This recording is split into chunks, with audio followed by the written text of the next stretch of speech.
Okay, arithmetic progression हो गया अपना कंप्लीट।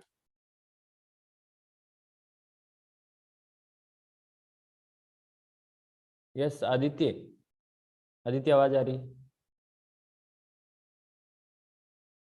हेलो आदित्य। हाँ सर। आदित्य ये 3 इंपॉर्टेंट नोट लिखे हुए पता है, स्टार्टिंग में हमने अर्थमेटिक प्रोग्रेशन में किए थे, रिपीट करो ना क्या है।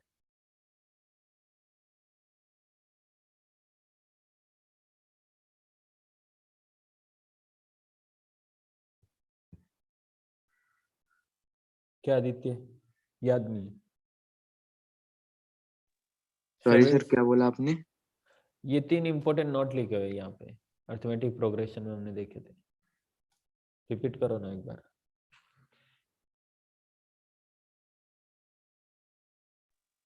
सर मैंने वो नहीं लिखा है अभी तक। Okay Sarvesh. Hello Sarvesh, yes sir. बोलो ना। तुम्हारी गैंग आई नहीं, वो अथर और वो किधर है शाम? अरे पता नहीं, बोलता हूँ ऐसे उनको। ऐसे कैसे पता नहीं? तुम लोग ग्रुप नहीं है क्या तुम लोग का? ऐसे बोल के नहीं ज्वाइन करते क्या? चल आजा ज्वाइन करते हैं मैच। मतलब सर, बेस्ट फ्रेंड हो, बेस्ट फ्रेंड ऐसे होने चाहिए कि कहीं पे भी कुछ भी काम करो ना, तीनों साथ में, समझ रहे हो?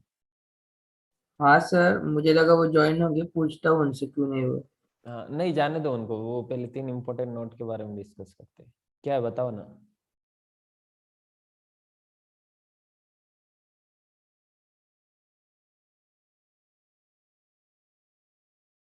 अरे यार ऐसे पढ़ोगे क्या तुम लोग जी?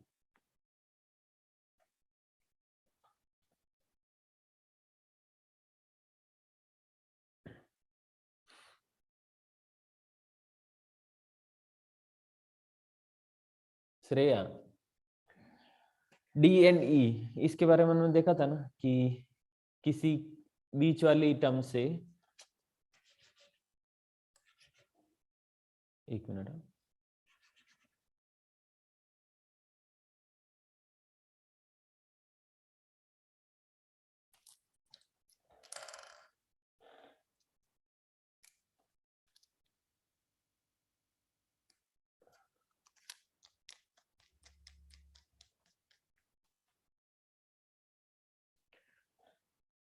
Okay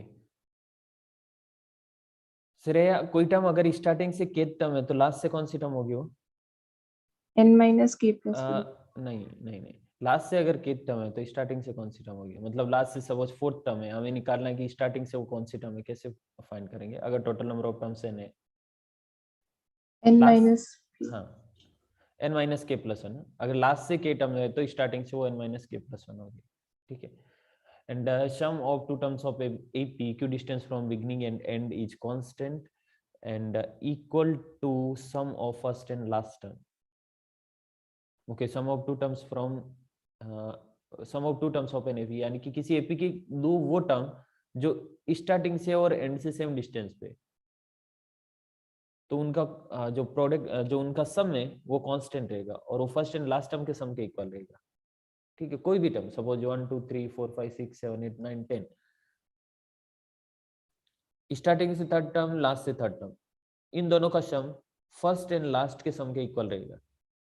second and second last का सम वही सेम फर्स्ट एंड लास्ट के सम के इक्वल रहेगा। Third and third last first and last के सम के इक्वल रहेगा, कांस्टेंट रहेगा, सबका सेम रहेगा।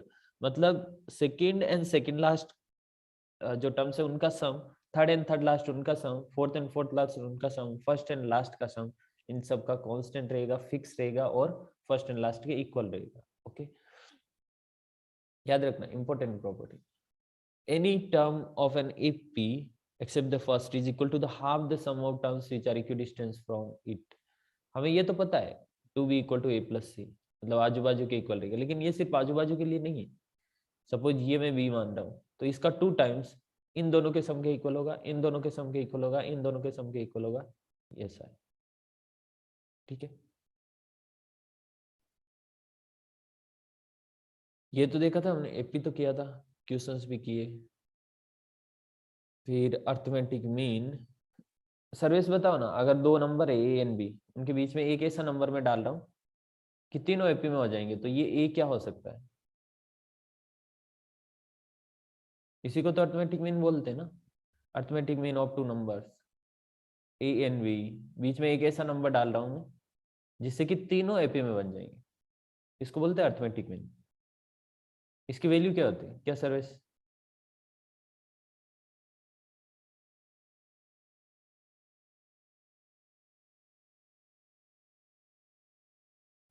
Aditya? Sir a plus b upon n। A plus b upon n, n n क्या? 2 sorry 2 sir. 2।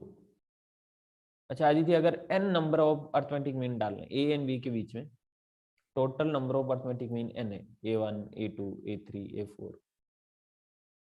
Up to a5 an। कैसे फाइंड करेंगे कि a3 क्या है, a4 क्या है, an क्या है? क्योंकि an भी तो फिक्स है ना, an भी फिक्स है, और हमें ये पता है कि हम कितने नंबर्स बीच में डाल रहे हैं ताकि ये पूरा अर्थमेटिक प्रोग्रेशन बन जाएगा। ठीक है, an भी पता है, ये तो पता होना ही चाहिए, तभी तो हम डिसाइड कर पाएंगे कि क्या क्या नंबर डालें ताकि ये अर्थमेटिक प्रोग्रेशन में बने, और कितने डालने हैं वो भी पता होना चाहिए। मतलब एन ए बी गिवन है, एन ए बी, ये डेटा सफिशिएंट है, हम बता सकते हैं कि कौन कौन से नंबर डालने हैं। तो अगर मुझे A3 फाइंड करना तो कैसे फाइंड करूं? क्या दीदी, A3 क्या होगा?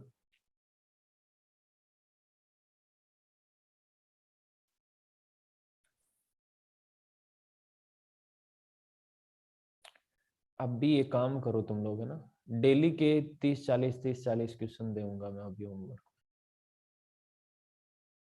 कुछ नहीं आता तुम लोग को।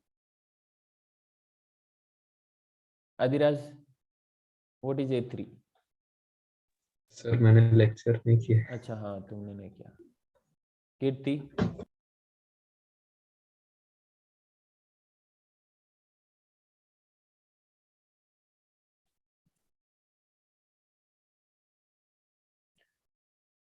नहीं ना, A2 प्लस A4 अपॉन 2 उस फॉर्म में नहीं, A B एंड N के फॉर्म में फाइंड करना। अब A2 और A4 भी तो हमें पता नहीं।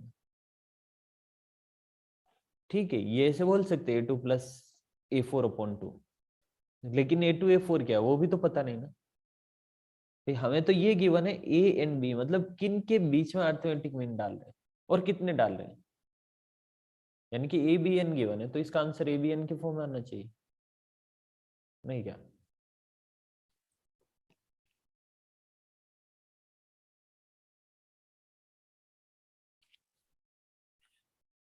सार्थकी, A3 इक्वल टू कितना? Sir, a plus 3 into b minus a upon n plus 1. हाँ, n+1।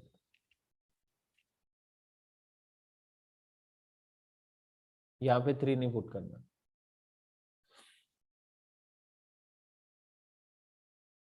ओके,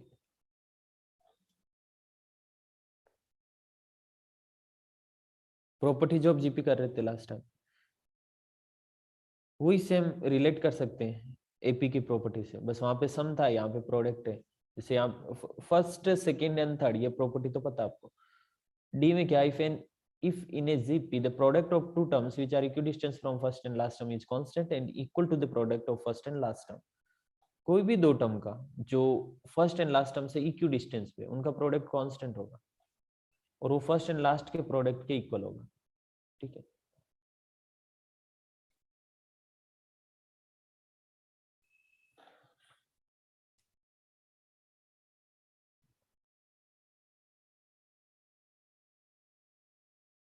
एक मिनट।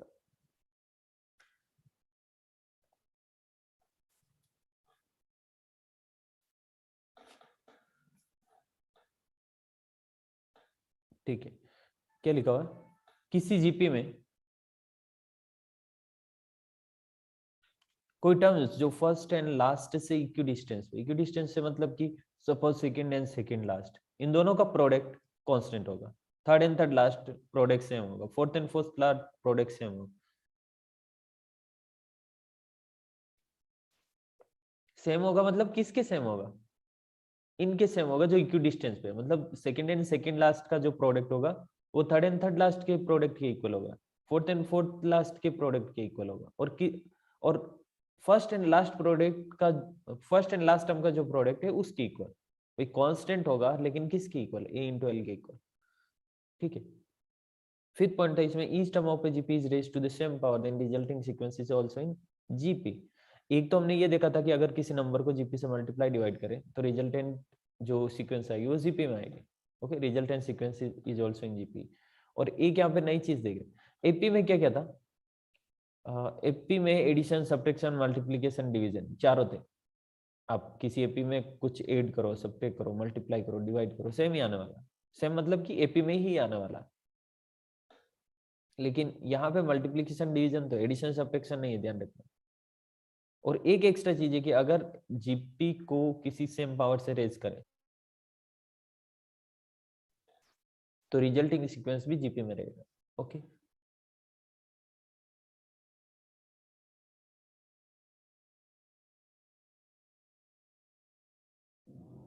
एंड एफ पॉइंट मतलब 6 पॉइंट, एक जीपी में किसी टर्म का स्क्वायर उसके आजू बाजू की टर्म के प्रोडक्ट के इक्वल होगा जो उससे इक्वी डिस्टेंस पे, 1 2 3 4 5 6 7 8 9 10 इस तरह से कोई जीपी है। इस टर्म का स्क्वायर इन दोनों के प्रोडक्ट के इक्वल होगा, इन दोनों के प्रोडक्ट के इक्वल होगा, इन दोनों के प्रोडक्ट के इक्वल होगा, इन दोनों के प्रोडक्ट के इक्वल होगा।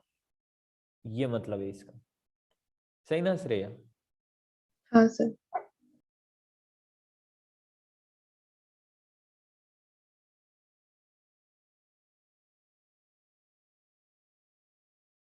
नहीं ना आदित्य? एपी में एडिशन, सब्ट्रैक्शन, मल्टीप्लिकेशन, डिवीजन कुछ भी करोगे तो वो एपी में ही रहेगा। और जीपी में multiplication, division and power, multiplication, division and power, अगर पावर को सेम नंबर से रेज करें तो। समझा क्या?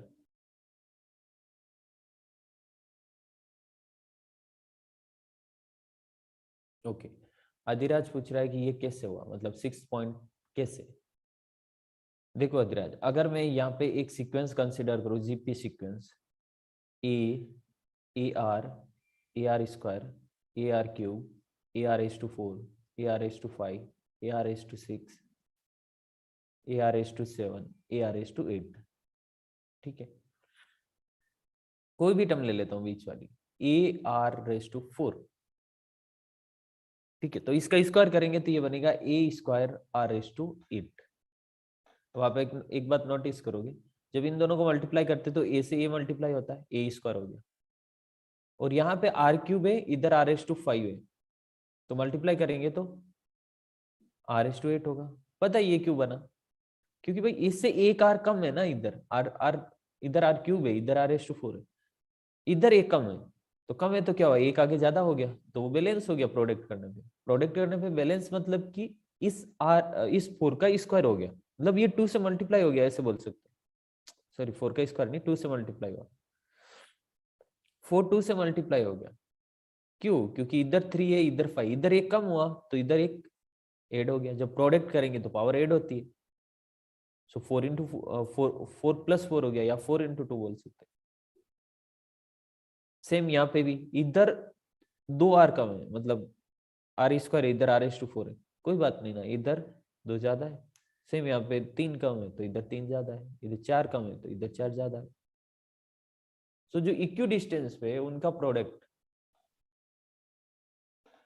उस टर्म के स्क्वायर के इक्वल होता है। हाँ, B square equal to A सी जैसा, B square equal to A सी जैसा है।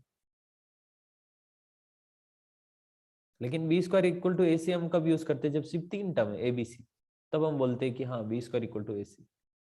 लेकिन ये थोड़ी अलग प्रॉपर्टी है कि सिर्फ B square equal to A सी के लिए ट्रू नहीं है। इक्वी डिस्टेंस पे कोई भी टर्म्स होगी ना, उनका प्रोडक्ट इसके इक्वल होगा बी स्क्वायर। सपोज बी कोई भी टर्म है, मैं बी इसको ले रहा हूँ, तो ए एन सी, तो ये मतलब अब एक जनरलाइज करके लिखते तो ए एन सी ये हुआ, लेकिन सिर्फ ए एन सी के लिए ट्रू नहीं है। उससे जो भी इक्वी डिस्टेंस पे होगी उनका प्रोडक्ट उस टर्म के स्क्वायर के इक्वल होगा। ठीक है सर्वेश? Yes sir. Okay.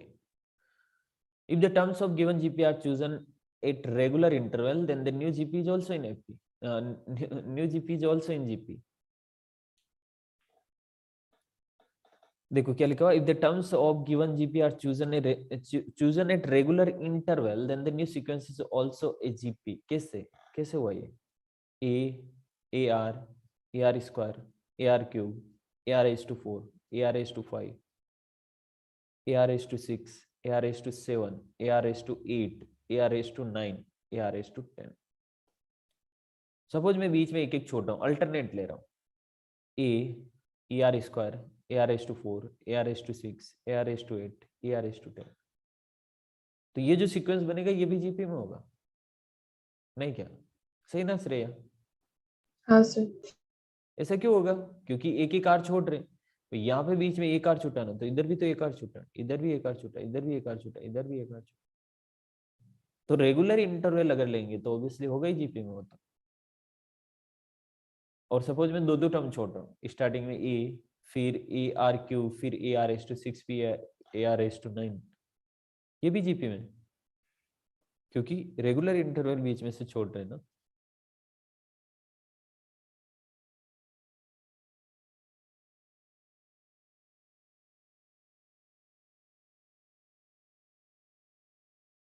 दोनों की किसके अधिराज?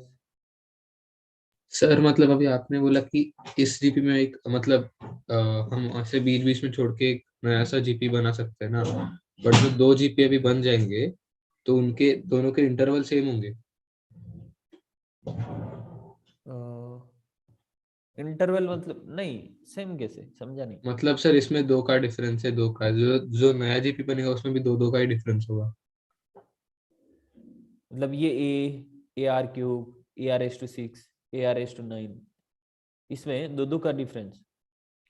नहीं सर वैसा हो सकता है, कैसे पूछ रहा था मैं, क्वेश्चन मार्क. नहीं कैसे, मतलब एक ये जीपी बना, दूसरा अगर मैं एक एक अल्टरनेट लूं तो ये एक बनेगा a are square, A R S to 4, a R S to 6, a R S to 8. फिर सर तो इनका इंटरवल सेम हो सकता है क्या, दोनों का? नहीं ना, इंटरवल सेम कैसे हो सकता है? एक ही जीपी के लिए इंटरवल सेम होगा तो फिर दोनों ये जीपी इक्वल होनी चाहिए ना. अगर सेम इंटरवल में ले रहे हैं तो सेम जीपी होनी चाहिए. हाँ. ठीक है. ओके.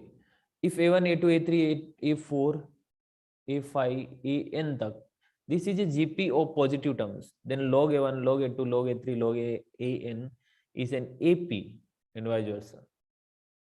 अगर यहाँ पे एक जीपी के टर्म्स पॉजिटिव है तो उनका लॉग लेंगे तो वो एपी में हो जाएगा. पता है ऐसा क्यों? जैसे ए आर, नहीं ए से स्टार्ट करते, a are square, A R cube, a R S to 4, a R S to 5, a R S to 6, इस तरह से चलता जा रहा है a R S to n तक, एन माइनस 1 तक. अगर दोनों साइड लॉग लेंगे, दोनों साइड सर लॉग की प्रॉपर्टी से ना वो मल्टीप्लिकेशन हाँ, एडिशन हो जाएगा. Log a plus log r, log a plus log are,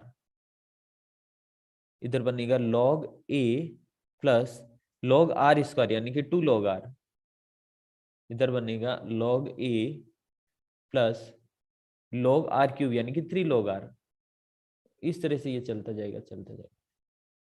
तो आप नोटिस करोगे फर्स्ट टर्म यहाँ पे लॉग ए है, फिर फर्स्ट टर्म में लॉग आर एड हो रहा है, फिर फर्स्ट टर्म में 2 लॉग आर एड हो रहा है. मतलब ये अगर ए है ना फर्स्ट टर्म, तो ये ए प्लस डी हुआ, ये ए प्लस 2 डी हुआ, ये ए प्लस 3 डी हुआ, इसी तरीके से ए प्लस 4 डी, ये तो एपी बन गया ना. सही ना श्रेया? हाँ सर. श्रेया अगर इसका उल्टा आएगा, सपोज लॉग ए, लॉग बी, लॉग सी, ये एपी में है तो एबीसी किस में? जीपी में. वाइज वर्सा का मतलब क्या? इसका उल्टा भी ट्रू होगा कि a1 a2 a3 a4 up to an is a gp of positive terms, then log a1 log a2 log a3 up to log an is an ap. Wise वर्सा मतलब कि अगर ये एपी में होगा लॉग के form में तो हम बोल सकते हैं कि ये टर्म्स जीपी में होंगे. ठीक है श्रेया, समझा तुझे? हाँ sir. Okay. Last point,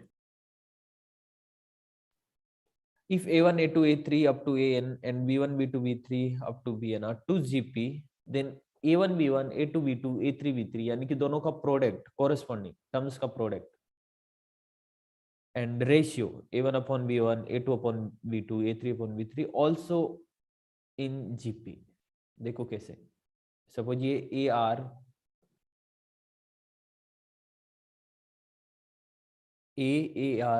ar square ar cube ar raised to 4 इस तरह से जा रहा है.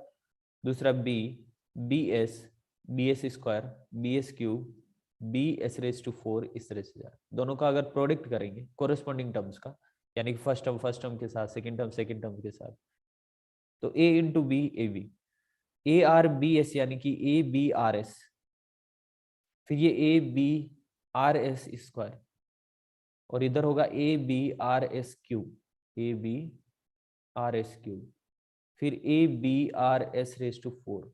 अब देख रहे हो ये भी जीपी में इसलिए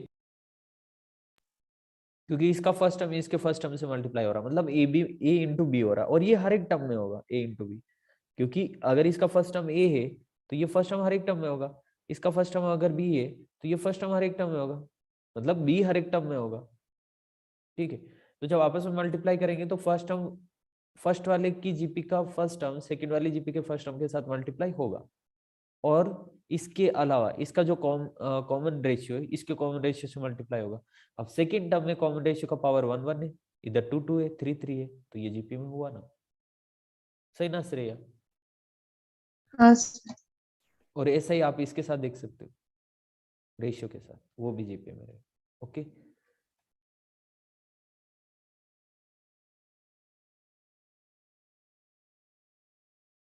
सर ये जिस तरह से दोनों को मल्टीप्लाई करके और डिवाइड करके, डिवाइड मतलब रेशियो लेके, 2 जीपी है, दोनों को मल्टीप्लाई किया और दोनों का रेशियो लिया, तो रिजल्टेंट जो सीक्वेंस है वो जीपी में. ऐसा एपी में पॉसिबल है क्या? अगर ये पॉसिबल नहीं है तो किस तरह से पॉसिबल है? एपी में एडिशन और हाँ, सेम ये केस एडिशन सब्ट्रैक्शन का एपी में ट्रू होता है, और लॉग जैसा एपी में कुछ होता नहीं. ओके, ठीक है, फिर कुछ क्वेश्चंस करते हैं. थोड़ा एलन में जो क्वेश्चंस है ना इलस्ट्रेशन, वो बेसिक लेवल के नहीं है, क्योंकि मैंने आपको पहले भी बताया.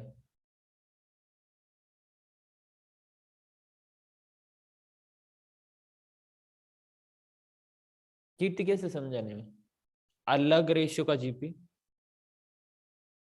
अलग रेशियो का जीपी मतलब कैसे?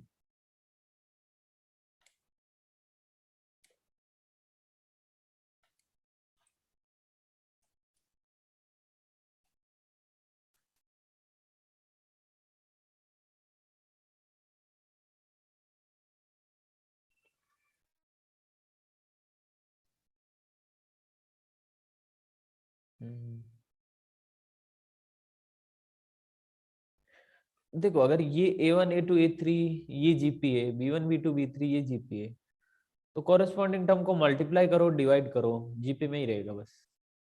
ये बोल रहा हूँ, ये स्टेटमेंट है.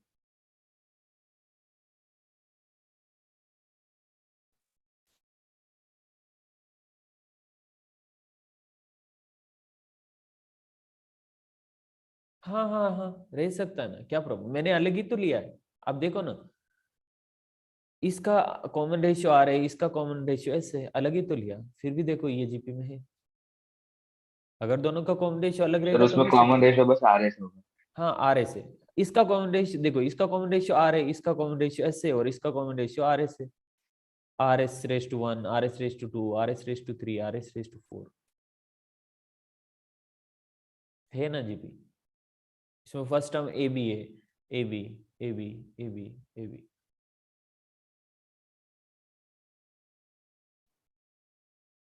ओके, याद रखना है, अभी शायद आपको क्वेश्चंस नहीं मिलेंगे, क्योंकि ये जो क्वेश्चंस है एलन के थोड़े आगे के लेवल के रहते हैं. ठीक है, करते, कोई दिक्कत नहीं. A b C d and p are distinct real number such that, ये ट्रू है, मतलब लेस देन और equal to 0, then a b C d are in. कैसे कर सकते हैं इसको?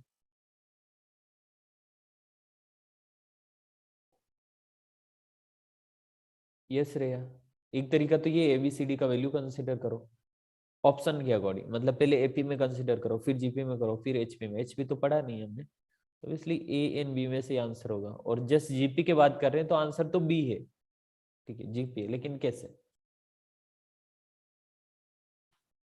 आप एबीसीडी का वैल्यू कंसीडर कर सकते हो एपी में, मतलब सपोज 1 2 3 4 1 2 3 4, क्योंकि डिस्टिंक्ट है, रियल है, जीरो भी ले सकते हैं को। हाँ धीरज, लेकिन वो है नहीं जेई में, एचपी है ही नहीं। एबीसीडी का कोई वैल्यू ले लिया 1 2 3 4 और चेक करो, पी का भी कुछ भी वैल्यू ले सकते हो, पी को जीरो भी ले सकते हैं। हाँ पी को जीरो लो ना, ये गया ये गया, इधर एबीसीडी का वैल्यू पुट करो, लेस देन जीरो आएगा क्या? नहीं आएगा। फिर एक बार जीपी में कंसीडर करो, हो सकता है जीपी में भी नहीं आएगा, है पॉसिबल ऐसा। तो उसके लिए फिर पी को जीरो नहीं ले सकता, ठीक है। एक्चुअली ये देना चाहिए था कि पी को जीरो नहीं ले सकते, otherwise none of these answer होगा। क्योंकि भाई लेस देन जीरो करना ना, तो ये टर्म साथ में रहनी चाहिए था, कि क्योंकि जब माइनस वाली टर्म ही नहीं रहेगी तो एग्जैक्ट पता ही नहीं चलेगा। क्योंकि B square plus C square plus D square, आप बीसीडी कुछ भी लो, किसी में भी लो, एपी या जीपी, ये कभी ट्रू नहीं होने वाला। सो पी यहाँ पे जीरो नहीं हो सकता, ठीक है। फिर कैसे करेंगे? ऐसे कोई वैल्यू कंसिडर करके कर सकते, ठीक है। वो ये हम एग्जाम में अप्लाई करेंगे, जब अपने रिवीजन चलेंगे तब 100 ट्रिक सीखेंगे, अभी नहीं। अभी प्रॉपर मेथड क्या है, कैसे कर सकते इसको? यस सार्थकी,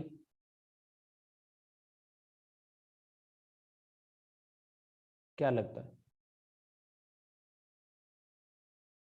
श्रेया कुछ आइडिया है कैसे करें? सर ये पी का क्वाड्रेटिक इक्वेशन है ना? पी का? हाँ पी स्क्वायर 2p, हाँ हाँ, पी का क्वाड्रेटिक इक्वेशन। और F of X less than 0 तो ए लेस देन 0, उससे रिलेशन। क्या F of X less than zero तो A less than zero? A less than 0 D less than 0, उस relation से उस A less than zero D less than zero नहीं, लेकिन ये नहीं ना कि पी की सारी वैल्यू के लिए ये लेस देन और इक्वल टू जीरो होगा, और ए लेस देन जीरो तो हो ही नहीं सकता।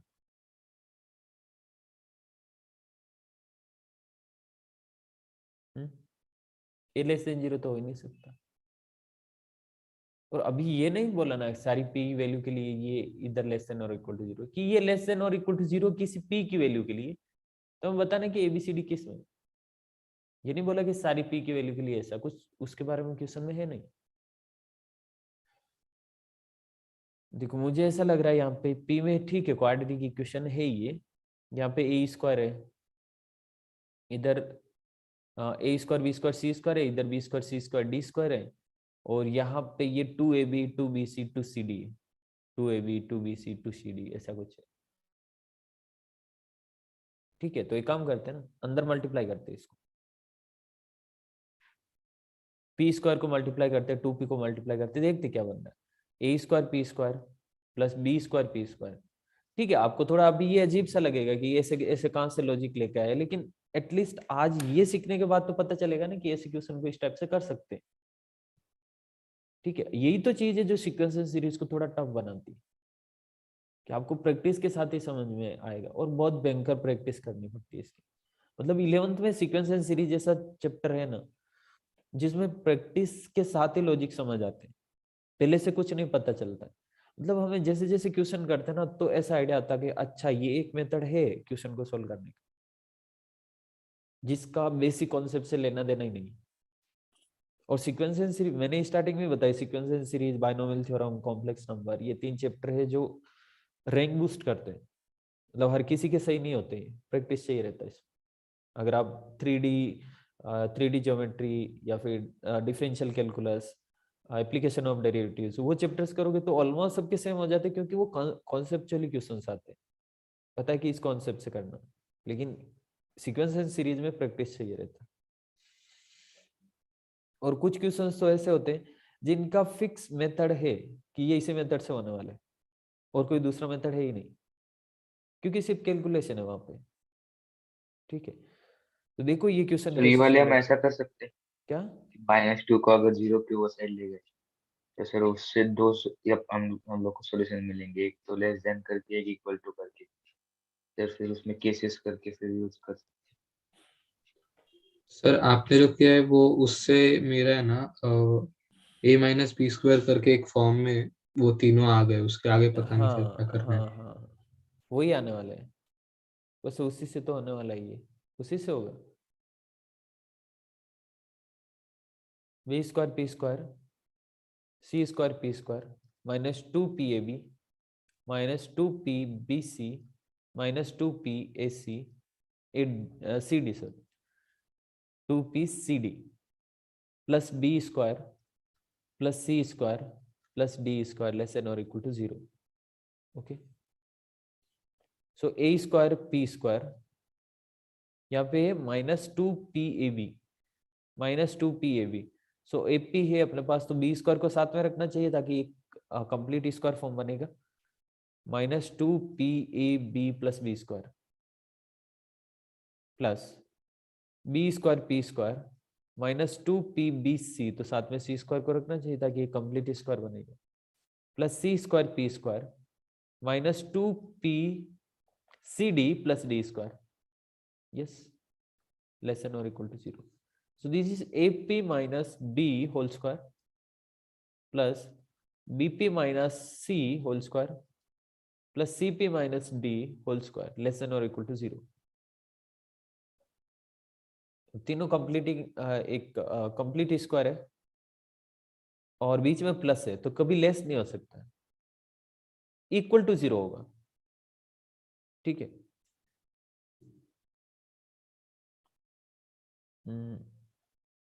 Only AP minus B whole square plus BP minus C whole square plus CP minus D whole square equal to 0 possible, सिर्फ इक्वल टू 0 पॉसिबल है।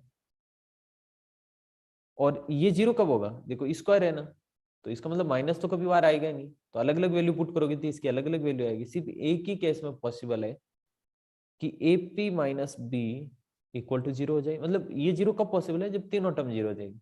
AP minus B equal to 0, BP minus C equal to 0, CP minus A equal to 0, यानी कि यहाँ से P equal to B by A, इधर से P equal to C by B, और इधर से P equal to A by C. तीनों इक्वल है तो तीनों को इक्वल कर सकते हैं। ए बाई नहीं, B by A,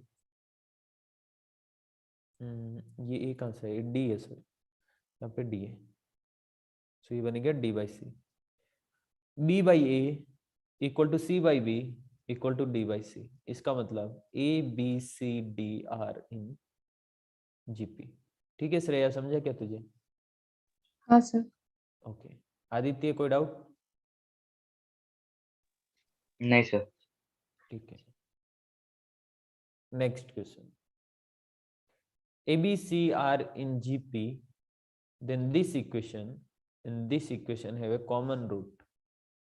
ABC GP में और ABC एक क्वाड्रेटिक फॉर्म के कोफिशिएंट है, और साथ में ये है कि dx square plus 2EX plus f equal to 0 have a common root.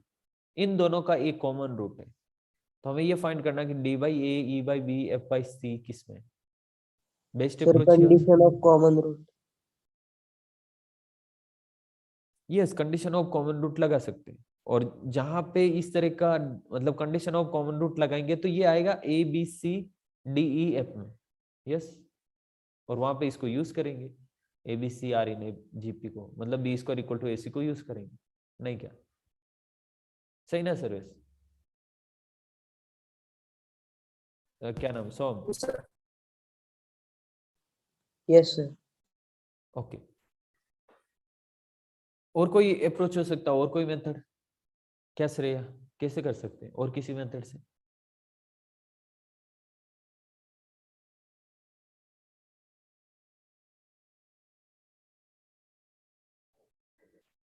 सार्थकी, है क्या कोई मेथड तुम्हारे पास?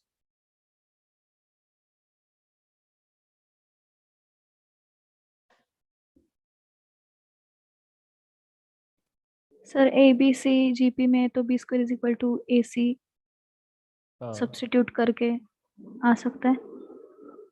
कहाँ पे सब्स्टिट्यूट करना बताओ। ये ax स्क्वायर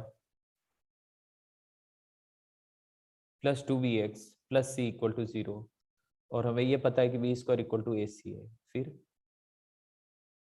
सर इसका यूज हो मतलब उस इक्वेशन में अगर बी की जगह ये डाला, b की जगह under root a under root c, तो ये बनेगा ax square plus 2 under root a under root c into x plus c equal to 0। अच्छा ये डालते ही मुझे ऐसा दिखा कि ये under root A X plus under root C whole square है, राइट।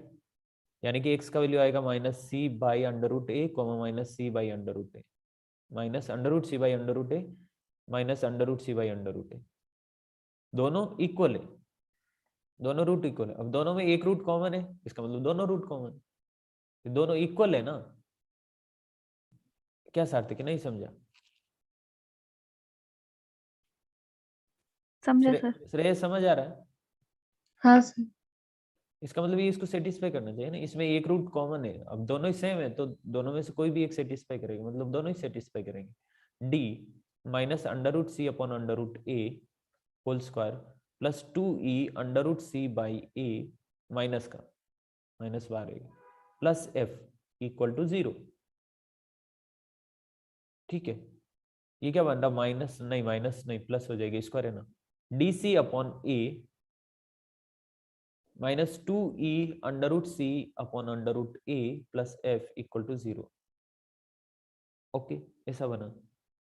अब कैसे रिलेशन फाइंड करें ताकि हमें D by A E by B F by C मिलेगा। ए तो दिख रहा है डिनोमिनेटर में, डी बाई ए भी दिख रहा है, डी बाई ए दिख रहा है, ई बाई बी, बी को कहां से लेकर आएंगे?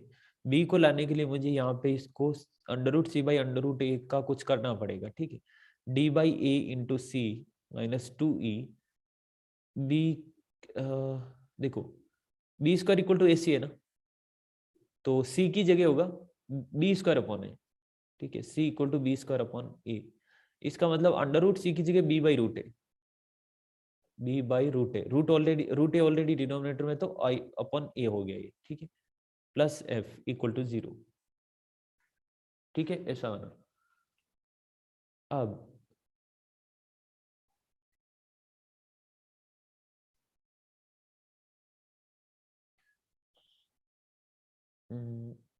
एक काम करते हैं, सी से डिवाइड करूँ क्या इसको, इसको राइट हैंड साइड में लेके गया तो ये प्लस का हो गया, 2e b upon a equal to D by A into c plus f.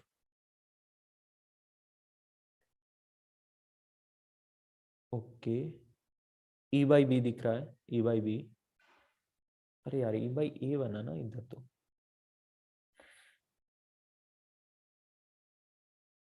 Okay E by E A by E बना है।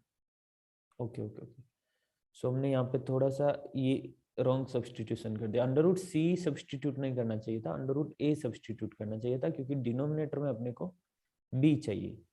सर अभी इधर ए की जगह बी स्क्वायर अपॉन हाँ सी। हाँ हाँ वो कर सकते हैं, लेकिन ऊपर ही चेंज कर देते ना, ऊपर ही चेंज कर देते। अंडर रूट ए की जगह ये वैल्यू सब्सटीट्यूट करते हैं, अंडर रूट ए की जगह आएगा b upon under root c. ठीक है, b upon under root c plus F equal to 0 कर सकते हो, लेकिन ऊपर ही चेंज कर देते तो वापस सब्सटीट्यूट नहीं करना पड़ेगा। सो ये बनेगा यहाँ पे, ये सी अंडर रूट सी ऊपर जाएगा तो सी हो गया, और राइट हैंड साइड गया तो प्लस का। So 2e c upon b is equal to d upon a into c plus F.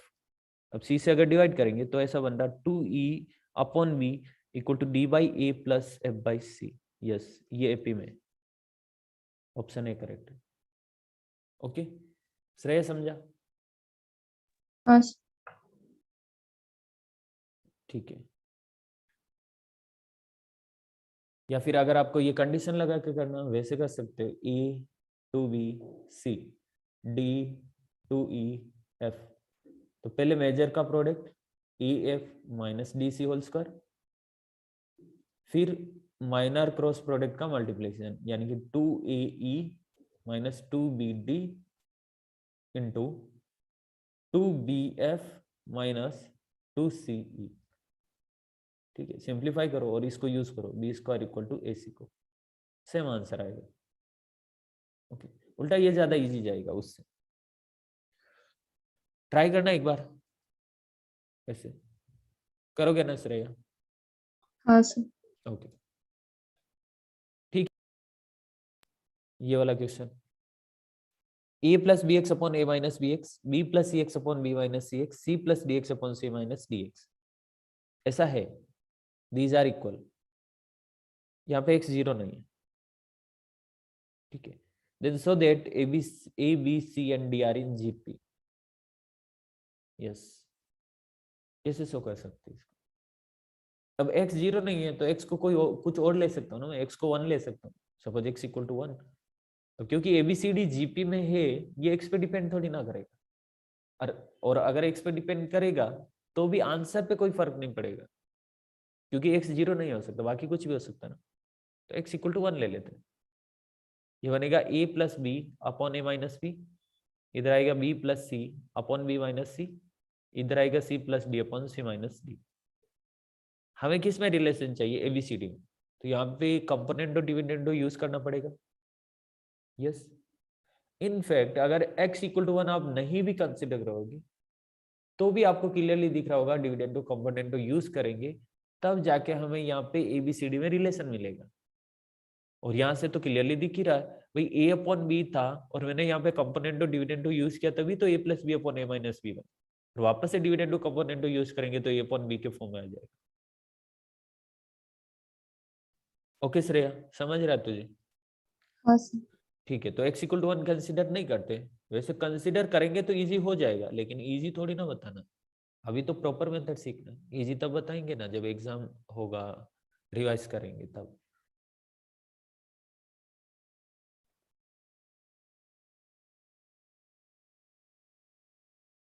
देखते ना आदिराज, ऐसा लग तो रहा है सर जीपी। सर इसका अगर a बाय बी आ रहा है और सारे में इज इक्वल टू है तो उसका b बाय सी और उसका c हाँ बाय डी बी बाई आएगा, सी इसका, प्रॉपर्टी बन गई ना। यस यस बी बाई सी, हाँ ऐसे बोल सकते जीपी में। मतलब इतना अगर आपको पता चल गया तो कर सकते हैं ना डायरेक्टली जीपी। अगर मैं यहाँ पे कंपोनेंटो dividendo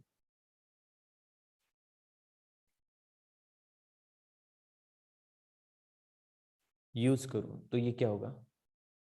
a plus B X plus A minus B X, फिर a प्लस बी एक्स और माइनस करना डिनोमिनेटर को, यानी कि minus A plus B X, फिर इधर b प्लस सी एक्स प्लस बी माइनस सी एक्स, और डिनोमिनेटर में b प्लस सी एक्स माइनस बी प्लस सी एक्स, और इधर c प्लस डी एक्स, सी plus D X plus C minus D X, और denominator में c plus D x minus c plus D x. जो cancel हो रहा है cancel कर दो, जो बचा हुआ उसको लिखो, देखो क्या बन रहा है। और ये तीनों इक्वल है ना, मान ले तो किसी लेमड़ा के इक्वल है, मान सकते हैं तीनों इक्वल है। किसकी इक्वल है? Suppose lambda. बी एक्स से बी एक्स गया, ए से ए गया, सी एक्स से सी एक्स गया, बी से बी गया, डी एक्स से डी एक्स गया, सी से सी गया। तो बचा क्या इधर? 2a upon 2 times b x equal to 2b upon 2 times c x equal to 2c upon 2 times d x. Cancel cancel cancel, equal to है लेमड़ा। सो x को कॉमन लेके लेमड़ा में भेज सकते हैं, या फिर ऐसे बोल सकता हूँ कि मैं x से मल्टीप्लाई कर रहा हूँ पूरे तीनों टर्म को, क्योंकि अगर जीपी में है तो कोई फर्क नहीं पड़ता है। So a upon b equal to b upon c equal to c upon d. Yes GP में है ना, इसका मतलब जो x से मल्टीप्लाई किया वो सही है। और ये पता चल गया कि एबीसीडी किस में? जीपी में। यस ठीक है श्रेया, समझ रहा तुझे? हाँ sir. Okay yes, next question कैसे कर सकते हैं? Does there exist a geometrical progression containing 27, 8 and 12 as three of its terms? If it exists, how many such progressions are possible? मतलब क्वेश्चन ये है कि क्या किसी ज्योमेट्रिकल प्रोग्रेशन में 27, 8, 12 इस तरह के नंबर आ सकते हैं क्या? ये देख, दो अगर नंबर रहेंगे ना वो तो हमेशा ज्योमेट्रिकल प्रोग्रेशन में रहेंगे ऑब्वियसली, मतलब फाइंड कर सकते हैं ना हम 27, 8। अगर यहाँ पे नंबर ऑफ टर्म्स नहीं दिया है कि कितनी नंबर ऑफ टर्म्स बीच में होनी चाहिए, तब तो इनफाइनाइट नंबर ऑफ टर्म्स होगी, मतलब infinite number of geometrical progressions होंगे जिसमें 27 एंड 8 आएगा। हम अलग अलग वैल्यू इधर पुट करते जाएंगे। सपोज बीच में मैंने पहले 2 ज्योमेट्रिकल मीन डाले, फिर 3, फिर 4, फिर 5, इस तरह से करता जाऊंगा ना, तो ज्योमेट्रिकल प्रोग्रेशन तो बनेगा ही बनेगा जिसमें 27 एंड 8 आएगा।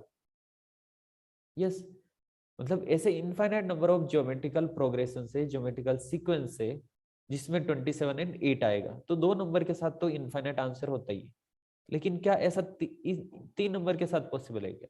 नहीं, सारे नंबर के साथ नहीं पॉसिबल है, बिकॉज यहाँ पे क्योंकि अगर इसको ज्योमेट्रिकल प्रोग्रेशन में बनाना है तो ये तीनों टर्म आनी चाहिए, मतलब कॉमन रेशियो उस अकॉर्डिंग एडजस्ट होना चाहिए।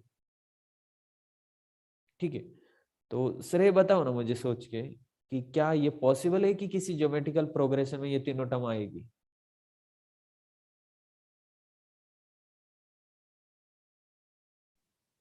सर कॉन्जिक्यूटिव आने चाहिए या कैसे भी आ सकते हैं? कैसे भी आ सकते हैं।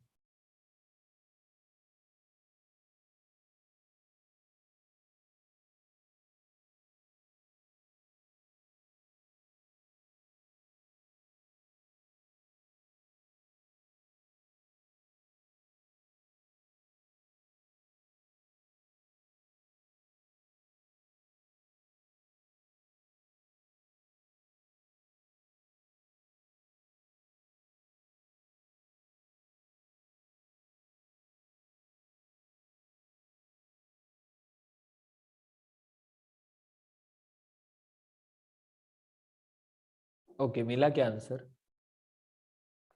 सार्थकी?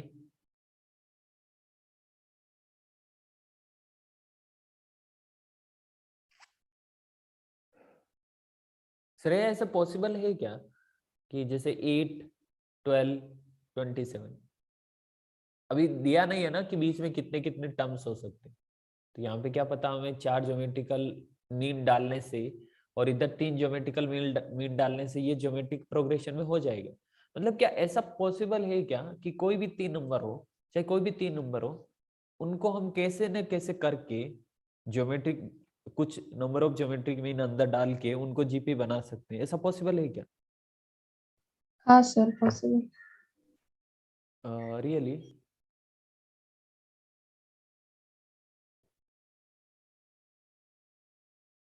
क्या सार्थकी, क्या लगता है पॉसिबल है क्या ऐसा? हाँ सर, पॉसिबल, मतलब हम कर सकते हैं इसको। ओके,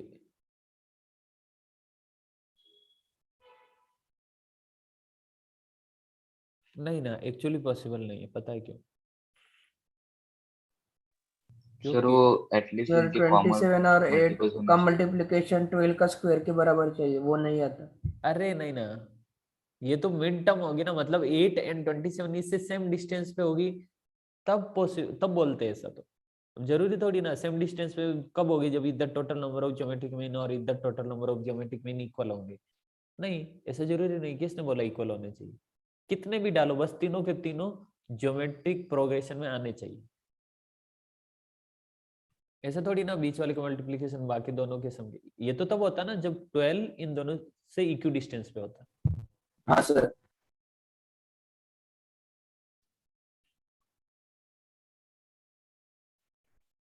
सार्थकी ऐसा पॉसिबल है कि यहाँ पे कुछ ऐसे ज्योमेट्रिक मीन डाल रहा हूँ जिनमें कॉमन रेशियो यहाँ के ज्योमेट्रिक मीन के कॉमन रेशियो से मैच ही नहीं हो रहा। मतलब यहाँ पे कितने ही ज्योमेट्रिक मीन डालो, इधर कितने ही ज्योमेट्रिक मीन डालो, ऐसा पॉसिबल है कि ये तीनों टर्म एक किसी भी ज्योमेट्रिक प्रोग्रेशन में नहीं आ रही। भाई आप कुछ ज्योमेट्रिक मीन डाल रहे हो यहाँ पे, उसका कुछ कॉमन रेशियो है, उस कॉमन रेशियो के अकॉर्डिंग 12 आ रहा है, लेकिन उसी सेम कॉमन रेशियो के अकॉर्डिंग 27 नहीं आएगा। 26 पॉइंट सपोज 9 आ रहा है, फिर 27.2 आ रहा है, लेकिन 27 नहीं आ रहा है। ये पॉसिबल है क्या सार्थकी, समझा तुझे? हाँ सर, फिर कंडीशन क्या लगाएंगे कि वो आना हाँ, चाहिए? कंडीशन ये लगाएंगे कि भाई 27, 8, 12 ये किसी ज्योमेट्रिक प्रोग्रेशन की 3 टर्म्स है, तो मान लेते हैं कि इस 27 nth टर्म है। ठीक है, 27 nth टर्म है, मान सकते हैं सर।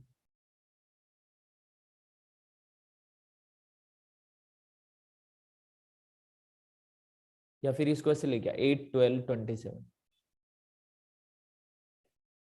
तो a r रेस टू, मान लेते हैं ये क्या के एल एम एन, ठीक है, ये l टर्म है, ये m टर्म है, ये nth टर्म है, ठीक है, l m n. So a r raised to l minus 1 equal to 8, a r raised to m minus 1 equal to 12. इसका मतलब दोनों को डिवाइड करेंगे तो r raised to l minus m is equal to l minus m is equal to 8 by 12. Sir 8 को a assume क्या 8 को a assume किया था। नहीं ना, 8 को ये अज्यूम कर लिया मतलब आप फर्स्ट टर्म ये बना रहे हो 8, लेकिन जरूरी नहीं ना, इधर आगे भी कुछ डाल सकते ना भाई, अपने तो 8 12 27 किसी ज्योमेट्रिक प्रोग्रेशन में आने चाहिए। अगर 8 को फर्स्ट टर्म अज्यूम कर लिया तो और यहाँ पे रेस्ट्रिक्शन लगेगी, कुछ कंस्टेंट लग जाएंगे कि 8 फर्स्ट टर्म होनी चाहिए और 12 एंड 27 किसी ज्योमेट्रिक प्रोग्रेशन में आ सकते हैं क्या, 8 जब फर्स्ट टर्म है तब तो और कंडीशन आ गई ना, क्वेश्चन चेंज हो गया फिर, नहीं समझे? No sir. देखो 8 12 27 यहाँ पे कुछ टर्म्स आ रही है, सपोज G1 G2 दो टर्म इधर है, इधर G1 है, इधर G3 है सिर्फ, इधर G4 G5 G6, ये हो सकता पॉसिबल है, मतलब दो टर्म आगे डाल रहा हूँ, एक टर्म बीच में डाल रहा हूँ, तीन टर्म इनके बीच में डाल रहा हूँ, तो ये ज्योमेट्रिक प्रोग्रेशन में हो सकता पॉसिबल है। लेकिन अगर 8 को फर्स्ट टर्म बना दिया ना और फिर 12 27 आ रहा तो पॉसिबल है कि यहाँ पे कुछ भी डालो, ये ज्योमेट्रिक प्रोग्रेशन में है ही नहीं। सर पर ऊपर के केस में हमने G1 G2 रिमूव किया, फिर वो बचा हुआ हो जाएगा ना ज्योमेट्रिक प्रोग्रेशन। G1 G2 अगर रिमूव किया तो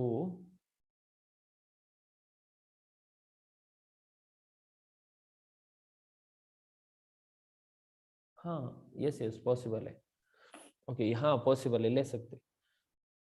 8 को फर्स्ट टर्म लिया हमने,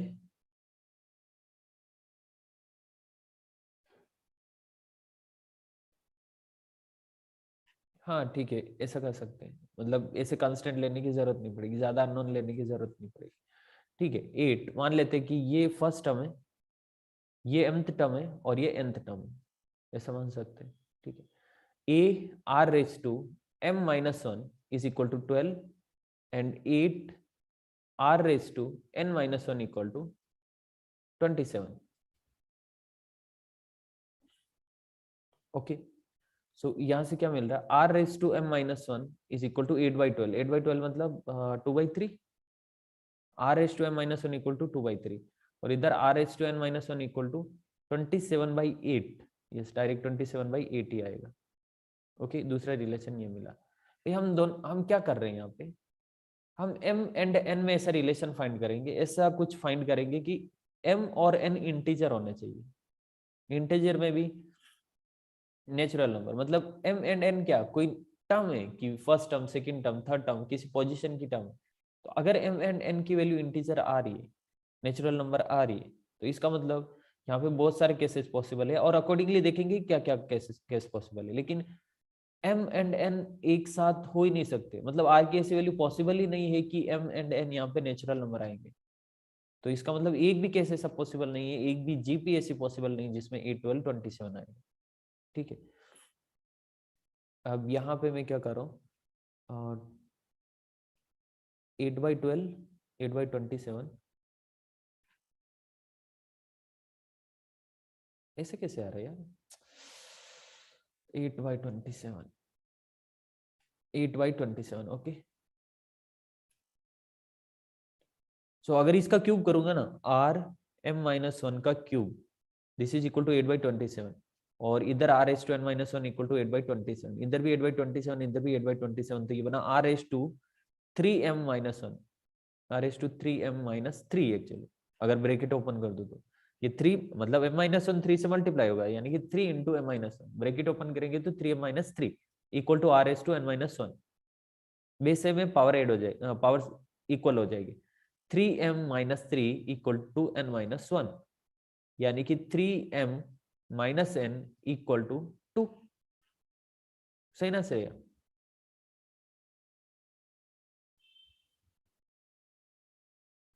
समझ आ रहा है क्या आपको? सर वहाँ पे 8/27 और 3/2।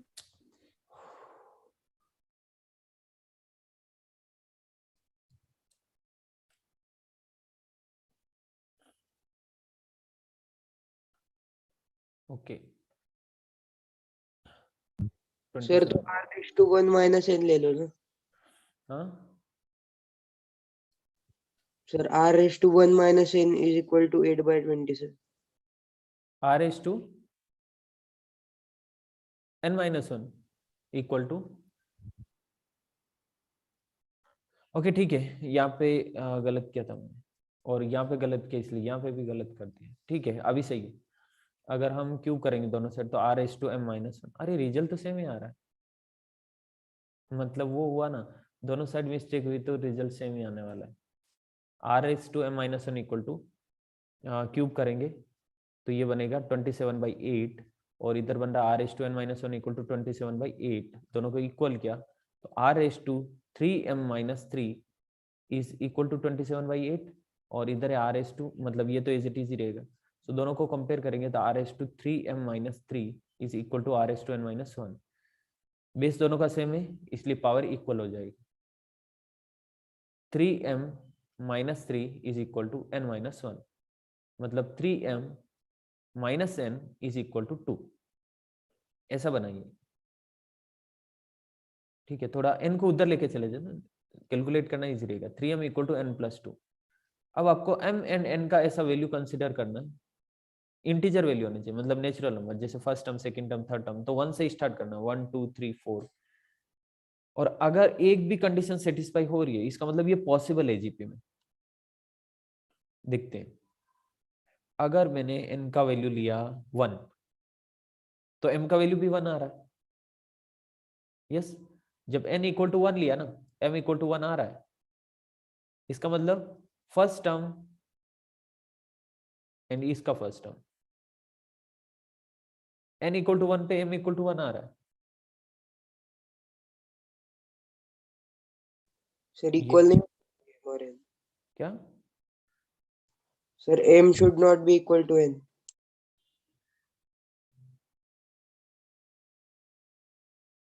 हाँ m एंड n नहीं, लेकिन ये आया क्यों फिर? m एंड n इक्वल क्यों आया है? आना नहीं चाहिए ना, m इक्वल टू n आएगा, इसका मतलब ये तो ये फर्स्ट टर्म है और ये हमने mth टर्म कंसिडर किया, ये nth टर्म कंसिडर किया, तो दोनों इक्वल कैसे आ सकते हैं? एक मिनट, कहीं पे तो रॉन्ग है। r/-1 क्यूब 27/8 इक्वल किया 3m-3 इक्वल टू n-2, -3 उधर गया तो +3 +3 - 1 2, और n को उधर ही रखा है, so 3m equal to n+2, n equal to m equal to, ठीक है ये एक केस रिमूव करते हैं, ये पॉसिबल नहीं है क्योंकि अलग अलग टर्म लिया ना। अगर ये फर्स्ट टर्म m है, फर्स्ट टर्म n है, तो फिर 12 दोनों सेम होना चाहिए था। ठीक है, दूसरा कोई केस लेते हैं। n का वैल्यू अगर मैं, ठीक है m का वैल्यू 2 लिया, m इक्वल टू 2, तो n इक्वल टू कितना आ रहा है? m का वैल्यू 2, तो ये लेफ्ट हैंड साइड में 6 बना, 6 - 2 कितना 4, सो n इक्वल टू 4 आ रहा। अगर m का वैल्यू 3 लिया तो इधर n का वैल्यू 7 आ रहा। m इक्वल टू अगर 4 लिया तो इधर n इक्वल टू 10 आ रहा। m इक्वल टू अगर 5 लिया तो इधर n इक्वल टू 13 आ रहा। मतलब कितने सारे पॉसिबल, बहुत सारे पॉसिबल, हमें तो एक ही कॉम्बिनेशन चाहिए था। यस, इसका मतलब ये हो सकता है कि 27 8 12 किसी ज्योमेट्रिक प्रोग्रेशन की टर्म से, और साथ में ये भी पूछा if it exist how many such progressions are possible, infinite number of progressions possible है कि नहीं? क्योंकि हमने 12th को mth टर्म कंसीडर किया था इस जीपी का, जिसमें फर्स्ट टर्म 8 है, तो इसका मतलब फर्स्ट टर्म 8 है ना, तो m इक्वल टू 2, यानी कि सेकेंड टर्म 12 हो सकता है। सेकेंड टर्म जब 12 होगा ना, उस केस में फोर्थ टर्म 27 होगा, और बाकी ऐसे चलता रहेगा।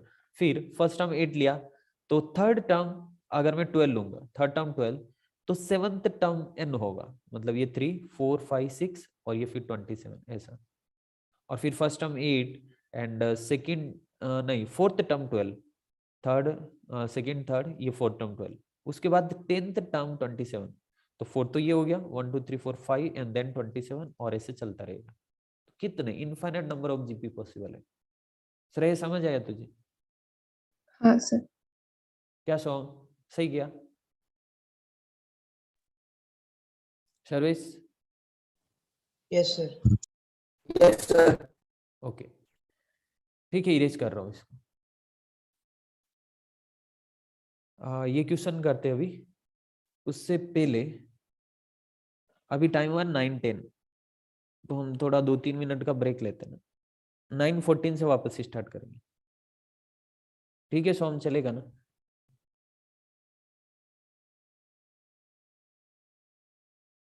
क्या सोम नाराज हो गई क्या? ठीक है नहीं लेते हैं ब्रेक कोई।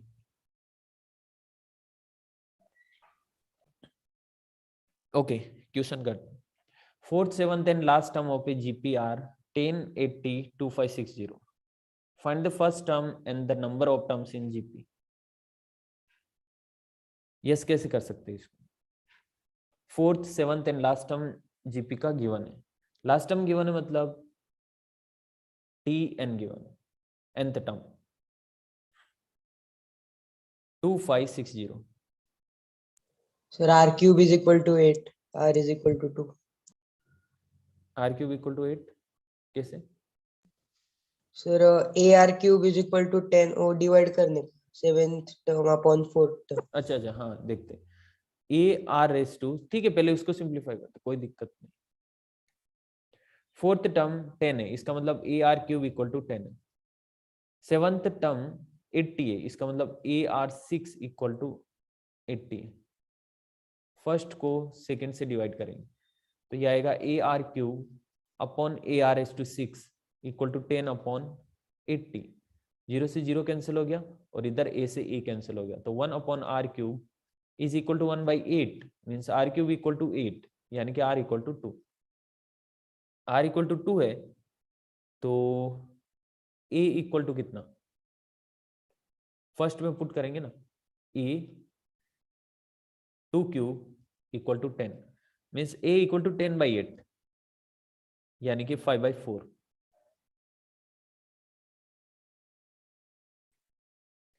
तो मिल गया फर्स्ट टर्म 5/4। अब नंबर ऑफ टर्म्स फाइंड करना, so A R raise to n minus 1 is equal to 2560, last term 2560 मान लेते वो nth टर्म है, तो A R raise to n minus 1 2560 होगा। ए का वैल्यू गिवन है, आर का वैल्यू गिवन है, एन का वैल्यू फाइंड करना। So R raise to n minus 1 equal to हो जाएगा 2560 अपॉन ए यानी कि 5/4, यानी कि r raise to n minus 1 equal to 512 into 4, 512 होता 2 रेस टू 9 और 4 होता 2 रेस टू 2, सो ये बनेगा 2 रेस टू 11। आर का वैल्यू कितना 2, so 2 raise to n minus 1 equal to 2 raise to 11, then n minus 1 equal to 11 means n equal to 12। ठीक है sir ऐसे ही किया ना? हाँ sir.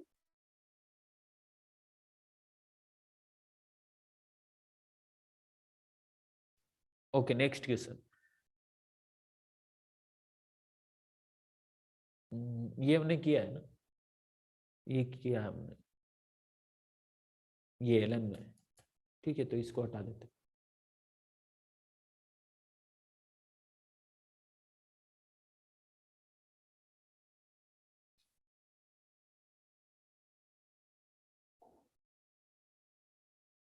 Okay. Next question. The third term of a geometric progression is 4. Then find the product of the first 5 terms. Third term 4 given है, मतलब एक ही data given है, मतलब third term of geometric progression, और हमें पता है अगर हमें कुछ और फाइंड करना है जो इसमें जीपी में तो ए एंड आर दोनों होने चाहिए। कैसे करेंगे? फिर ऐसा लग रहा है डेटा इनसफिशिएंट है, लेकिन नहीं। Third term of geometric progression 4 है, मतलब a are square equal to 4 है। अगर first term a common ratio r, ठीक है, आर स्क्वायर इक्वल टू 4। हमें फाइंड करना प्रोडक्ट ऑफ फर्स्ट 5 टर्म्स, यानी कि A into A R into R square into R cube into R S to 4, ये हमें फाइंड करना। तो ये है A raise to 5 into r⁴ to r⁴ कितना 4 7 9 10 r⁻10।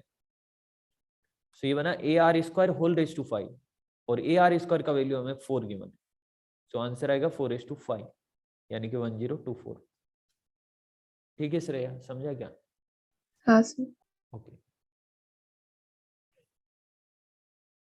यस, एक और क्वेश्चन करते हैं। First term of a GP is 1, the sum of the third and fifth term is 90, find the common ratio of GP. Yes, कैसे कर सकते हैं? First term GP का 1 है, मतलब a = 1 गिवन है। Sum of third and fifth term is 90, करो third and fifth term का सम। ओके, a का वैल्यू 1 गिवन है, सो r² + r⁴ = 90। ठीक, अब ये मुझे r में बाई क्वाड्रेटिक इक्वेशन दिख रही है। अच्छा, इसको ऐसे भी कर सकते, पता r² अगर मैं कॉमन लूं तो ये बनेगा r² + 1 = 90। मतलब वो कौन सा नंबर है जिसका स्क्वायर और स्क्वायर का स्क्वायर में +1 करने पे 90 आएगा। तो मुझे यहाँ से 3 दिख रहा है भाई, इतना तो क्लियरली दिख रहा है ना कि ये r² + 1 है। तो r² है मतलब एक परफेक्ट स्क्वायर है और परफेक्ट स्क्वायर +1 है, सो r² 9 होना चाहिए, मतलब r = ±3 होना चाहिए। सही ना श्रेया? यस। या फिर आप ऐसे कर सकते हो कि बाई क्वाड्रेटिक है ना, तो उसको r² को सपोज y कंसीडर किया तो ये क्वाड्रेटिक बनेगा और वहां से सोल्व करोगे तो यही आएगा। ठीक है, अच्छा r = ±3 यही फाइंड करना था क्या? ठीक है, r = ±3 आंसर।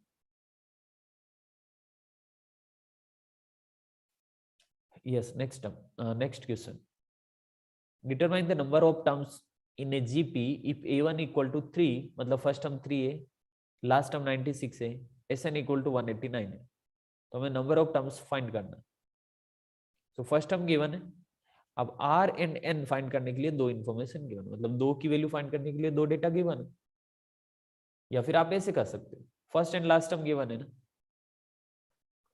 तो sn के फॉर्मूले में नहीं, जीपी में नहीं है वो। Okay, an = 96, what is an? ar⁻n - 1 = 96, what is a3 है, तो r⁻n - 1 = 96/3, it means r⁻n - 1 = 32। ठीक है, एक रिलेशन ये मिला हुआ। अब यहां से sn = a r⁻n - 1/r-1। ठीक है, sn का वैल्यू गिवन है 189, a r⁻n एक काम Sir- करते हैं, हाँ बोलो सर a = 3। कैसे? नंबर ऑफ टर्म्स 6 है हाँ सर। हाँ 3 r⁻n, हाँ कैसे पता चला नंबर ऑफ टर्म्स 6? n का वैल्यू 6, कैसे? हाँ सर। इसको कैसे आगे सोल्व किया?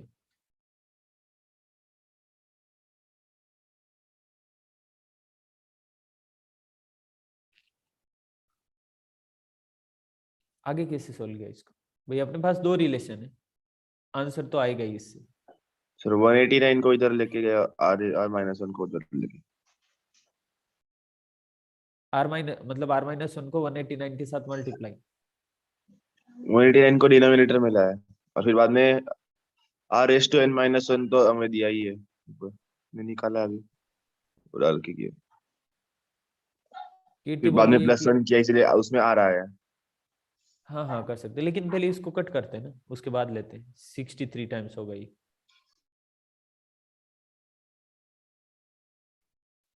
63 टाइम और फिर r-1 से मल्टीप्लाई।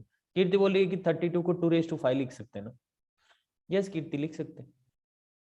√2⁻10 भी लिख सकते हैं, √3 समथिंग और कुछ भी लिख सकते हैं। लेकिन हम ये कैसे श्योरिटी से बोल सकते हैं कि r का वैल्यू 2 है? r का वैल्यू √2 हो सकता है, √3 हो सकता है, √5 हो सकता है, कुछ भी हो सकता है। Infinite number of value possible है। इस एक रिलेशन से ये हम थोड़ी ना बोल सकते कि r एंड n की वैल्यू क्या है।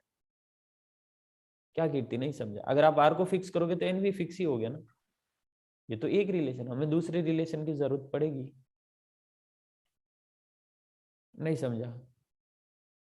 Okay, r S to n minus one, देखो ये r S to n upon r है,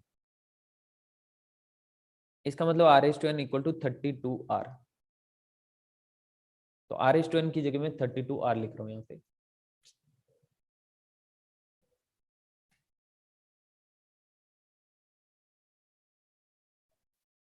ये 32 आर माइनस वन, ऐसा इसलिए लिखा क्योंकि भाई एन को रिप्लेस करना है ना। सब्सटीट्यूशन मेथड में हम क्या करते हैं, अगर लीनियर फॉर्म होता है x plus y equal to 3 and y equal to 4, तो y इक्वल टू 4 डायरेक्टली इधर पुट करते हैं। सब्सटीट्यूशन मेथड सेम वही कर रहा हूँ, लेकिन यहाँ पे तरीका थोड़ा अलग है क्योंकि ये पावर में n है। तो आर एच टू एन को मैंने सब्सटीट्यूट किया है, n को नहीं किया।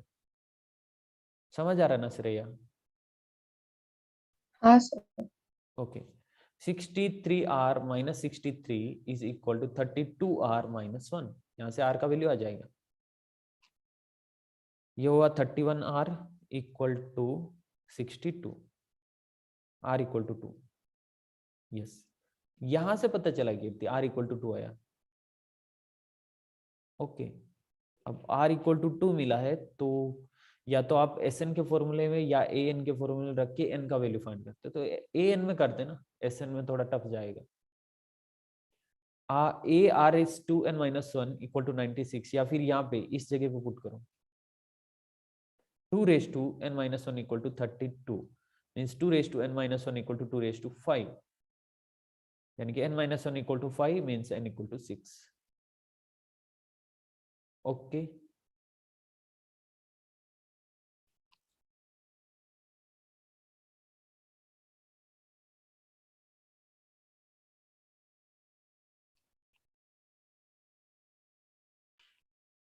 हाँ वैसा कर सकते हैं,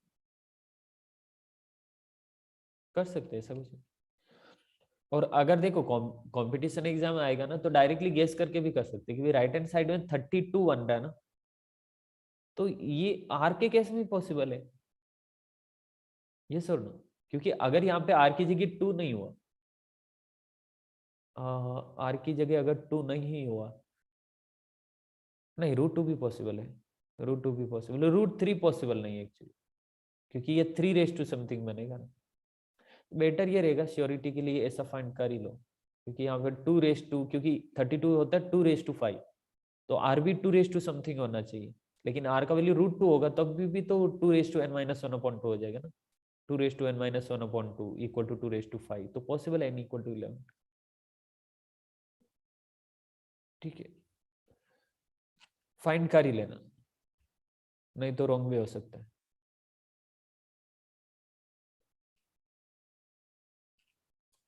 ओके, एक और क्वेश्चन करते हैं। यस रे, बताओ ना कैसे करें, इसका सम कैसे फाइंड करें। 1 + 1 + 2 + 1 + 2 + 2 स्क्वायर + 1 + 2 + 2 स्क्वायर + 2 क्यूब, इस तरह से चलता जा रहा है एंड टर्म्स तक। अब ये जीपी नहीं दिख रहा है। यस, कैसे कर सकते हैं सार्थकी, सर्विस, क्या था?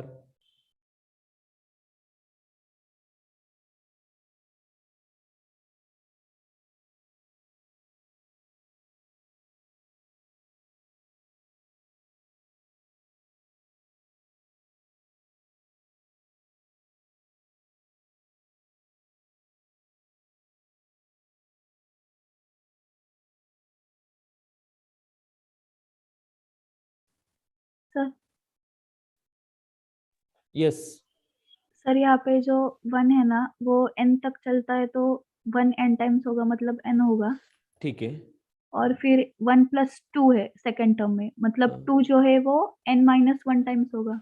ओके, 2n - 1 टाइम्स, और यानी कि जो n - 2, 1 × 2 कर दूं।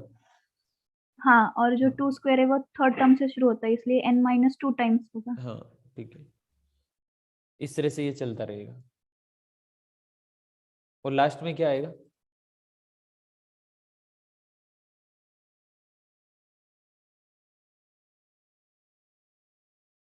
To raise to n n-n, ऐसा क्या? यस, मतलब 2 रेज टू n का कोई टर्म आएगा ही नहीं, सेकेंड टर्म में 2 raised to 1 आया, थर्ड टर्म में 2 raised to 2 आया, फोर्थ टर्म में 2 raised to 3 आया, तो nth टर्म में n+1 आना चाहिए, n-1 आना चाहिए, ये कम आएगा ना। जैसे सेकेंड टर्म में 2 raised to 1, थर्ड टर्म में 2 raised to 2, फोर्थ टर्म में 2 raised to 3, तो nth टर्म में 2 raised to n-1 ऐसा आया। और साथ में nth टर्म में n-0 यानी कि n, 2 raised to n-1 into n, ये ऐसा बना। फिर आगे कैसे करेंगे? अब प्रॉब्लम ये है ना कि इसमें ये जीपी नहीं बन रहा है अभी इस केस में जीपी नहीं बन रहा। बन रहा है क्या? बना सकते हैं। अगर मैं इसको n प्लस इसको लिखूं 2n-2, इसको लिखूं 2 square into n-2 raised to 3 plus इसको 2 raised to 3 into n-3 into 2 raised to 3, और ये ऐसे चलता जा रहा है। मतलब ये 2 इंटू 2 स्क्वायर है, तो ये भी जीपी नहीं है अभी। मतलब एक साइड जीपी है, जो n का टर्म बन रहा है ना वो जीपी है, और बाकी जीपी नहीं है, वो एजीपी है, अर्थमेटिक ज्योमेट्रिक प्रोग्रेशन। तो फिर ये क्वेश्चन उससे होना चाहिए। हाँ, उससे हो सकता है, लेकिन कोई और मेथड है क्या जिससे इसको कर सकते हैं?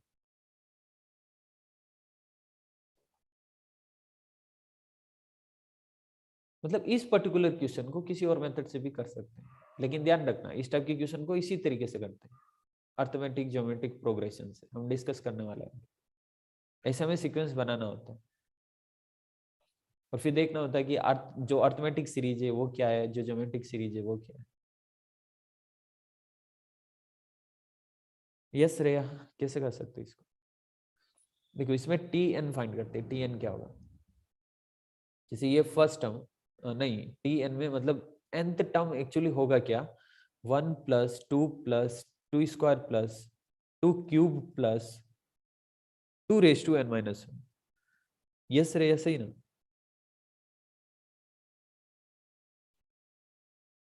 नहीं क्या श्रेया, ये समझा तुझे? हाँ सर। भाई फर्स्ट टर्म में 2 raised to 0 है, सेकेंड टर्म में 2 raised to 1 है, थर्ड टर्म में 2 raised to 2 है, फोर्थ टर्म में 2 raised to 3 है, तो एन टर्म में 2 raised to n-1। अब t n equal to first term 1, लिखो क्या फॉर्मूला पहले? a r⁻n-1 अपॉन r-1, यानी कि 1 r कितना है? 2 raised to n की जगह n, total number of terms तो n है ना, -1 अपॉन 2 - 1, मतलब ये tn बन रहा है मेरे पास 2 raised to n-1। Okay, 2 raised to n-1 बन रहा tn। अब Sn इक्वल टू क्या होगा? Sn इक्वल टू होगा हर एक टर्म का सम, तो इसमें first term, second term, third term. अब ऑब्वियसली n की जगह 1 पुट करोगे तो 1 आएगा, 2 पुट करोगे तो ये 3 आएगा, 3 पुट करोगे तो ये 2 स्क्वायर प्लस 2 प्लस 1 आएगा। भाई ऐसा हमने क्यों फाइंड किया? क्योंकि जो टर्म है ना, जैसे ब्रैकेट बना रखा, मैं इसको सेकंड टर्म मान सकता हूँ, ये थर्ड टर्म मान सकता हूँ, ये फोर्थ टर्म मान सकता हूँ, इस तरह का। तो ये जितने भी नंबर ऑफ टर्म्स है, ये एक प्रॉपर सीक्वेंस में, और सीक्वेंस किसका है? 2 raised to n-1 का। ओके, 2 raised to n-1 का सीक्वेंस, यानी कि ये है 1, ये 1 बोले तो 2 raised to 0 - 1, 2 raised to 1 - 1, 2 raised to 2 - 1, 2 raised to 3 - 1, इस तरह से। भाई पहले नहीं पता चला, लेकिन अभी तो पता चल गया ये करने के बाद। So Sn equal to first term, ऐसे लिखू क्या? t1 plus t2 plus t3 up to कहां तक? nth टर्म तक। सो t1 कितना? 2 raised to 1 - 1, so 2 raised to 1 को तो साइड में लिख रहा हूँ, -1 को इधर साइड में, राइट हैंड साइड में, plus 2 raised to 2 -1 plus 2 raised to 3 -1 plus 2 raised to 4 up to 2 raised to n-1,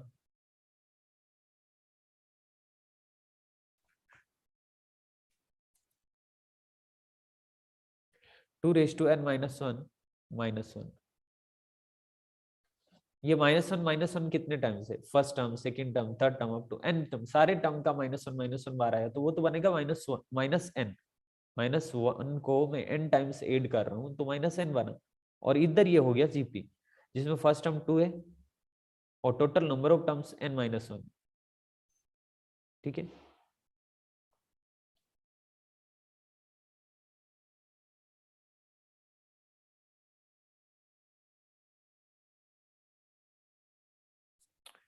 total number of terms n-1 कैसे रह गई?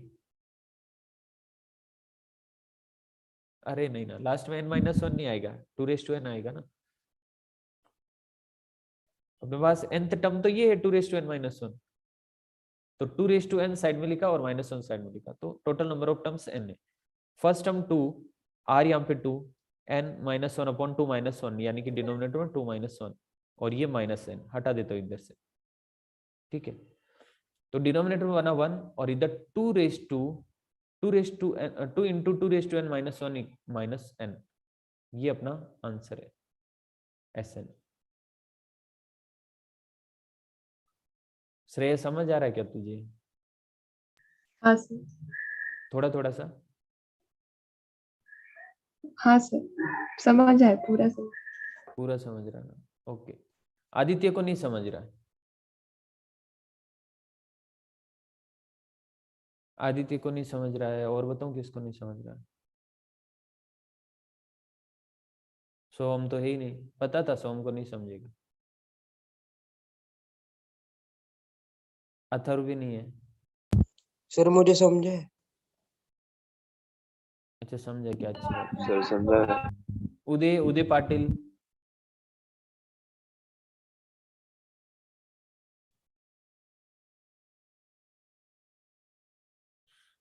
अधिराज को नहीं समझा है।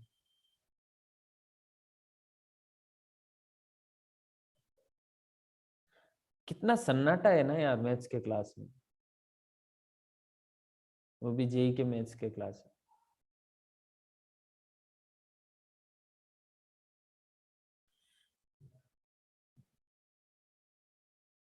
आदित्य होमवर्क करो टाइम पे ना, इजी लगेंगे क्वेश्चन, ठीक है। यार देखो एक बात बताऊं ना मैं तुम लोग को, कुछ भी नहीं है भाई, आईआईटी एनआईटी कुछ भी नहीं है, सिर्फ उनके लिए है जो एफर्ट लगाते हैं। मतलब इतनी सस्ती चीज है ना ये, जो भी एफर्ट डालेगा ना आईआईटी उसकी हो जाएगी। सोचो, कुछ लॉयल्टी है ही नहीं। अगर आप एफर्ट डालोगे तो आईआईटी आपकी, अगर सोम एफर्ट डालेगा तो आईआईटी सोम की, श्रेया एफर्ट डालेगी तो आईआईटी श्रेया की। सिर्फ एक चीज चाहिए बस, एफर्ट। होमवर्क करो, टाइम पे क्वेश्चंस करो, ठीक है। इस क्वेश्चन को मैं वापस से रिपीट करता हूँ। देखो क्या हुआ था, हमने टी एन फाइंड किया, क्योंकि इस क्वेश्चन के बाद, ठीक है, पहले आपको शायद नहीं पता होगा, लेकिन ये क्वेश्चन करने के बाद आपको ये पता चला कि टी एन यहाँ पे एक प्रॉपर सीक्वेंस में बन रहा है। मतलब ये जो है ना फर्स्ट टर्म, अगर मैं इसको ये फर्स्ट टर्म कंसिडर करूँ, ये सेकंड टर्म कंसिडर करूँ, ये थर्ड टर्म कंसिडर करूँ, ये फोर्थ टर्म कंसिडर करूँ, तो ये एक प्रॉपर सीक्वेंस बन रहा है। और बनना भी चाहिए, क्योंकि ये जीपी में, मतलब फर्स्ट टर्म जीपी में, सेकंड टर्म जीपी में, फर्स्ट टर्म में तो एक ही टर्म है तो छोड़ो इसको, सेकंड टर्म जीपी में फर्स्ट टर्म को 2 से मल्टीप्लाई करेंगे सेकंड वाली मिलेगी नहीं, टर्म 2 ही है। थर्ड टर्म जीपी में, फोर्थ टर्म जीपी में, फिफ्थ टर्म जीपी में, तो एक प्रॉपर सीक्वेंस बनेगा ही ना। तो हम टी एन फाइंड करें कि क्या सीक्वेंस बन रहा है, 1 + 2 + 2 square + 2 cube plus up to 2n-1। और यहां से मुझे पता चला टी एन आ रहा 2n-1, ये प्रॉपर सीक्वेंस है।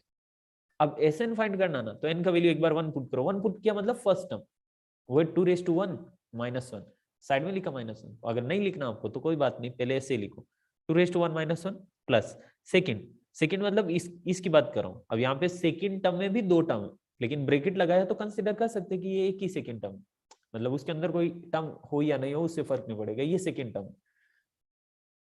तो ये कितना, ये हो रहा 2n-2 - 1, फिर इधर आ रहा 2n-3 - 1, फिर इधर आ रहा 2n-4 - 1, फिर इधर आ रहा 2n-5 - 1, और अब टू कहां तक जा रहा है, ये 2n-1 तक, क्योंकि nth टर्म क्या है 2n-1।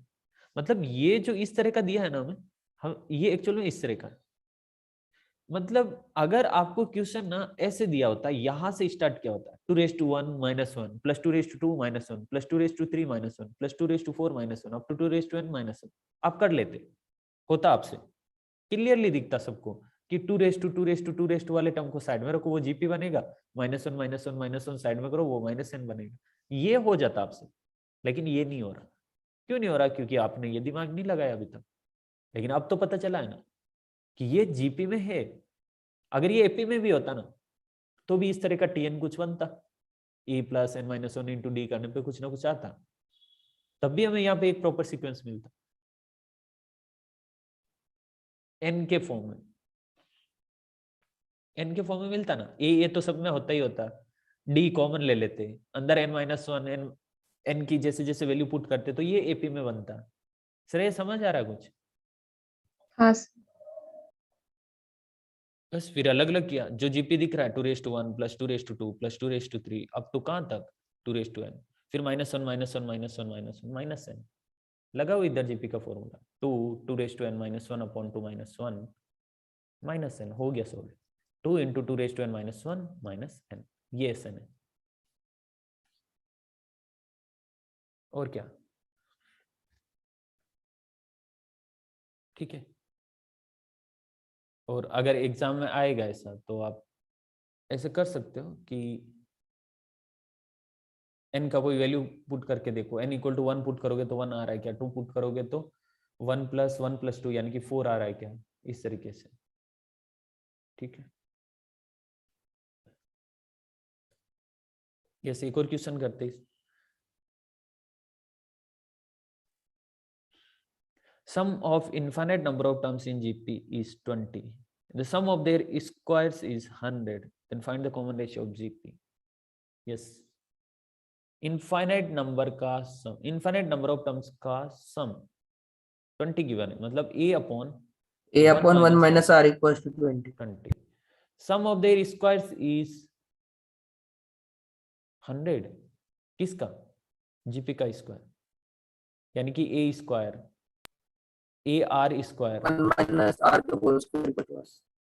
हाँ, a r whole cube, sorry square, cube कहां से आ गया, A are square whole cube, अरे A are cube whole square, A R S to 4 whole square, A R S to 5 whole square, इस तरह से। मतलब ये जीपी एक्चुअल में बना क्या, A square R square, A square R square का square, A square R square का आर क्यूब का स्क्वायर, इसको ऐसे आर क्यूब के स्क्वायर को ऐसे लिख सकते हो ना, r square cube. Yes, power पे पावर होती है तो पावर मल्टीप्लाई होती है, इंटरचेंज कर सकते हैं। So A square R square is to 4, A square R square is to 5, ऐसे चलता जा रहा है। आपको क्या दिख रहा है भाई, ये अगर जीपी में ना ए आर स्क्वायर, तो स्क्वायर करने पे भी मतलब सेम पावर लेने पे भी वो जीपी में होगा, और ये इनफाइनाइट जीपी है तो ये भी इनफाइनाइट जीपी हुआ। अगर इसमें आर लेस देन 1 है तो इसमें भी आर लेस देन 1 होगा, क्योंकि लेस देन 1 नंबर का अगर स्क्वायर करेंगे, लेस देन 1 मतलब 0 to 1, 0 to 1 के बीच के में कोई नंबर स्क्वायर करेंगे तो वो अगेन 0 to 1 में ही रहेगा।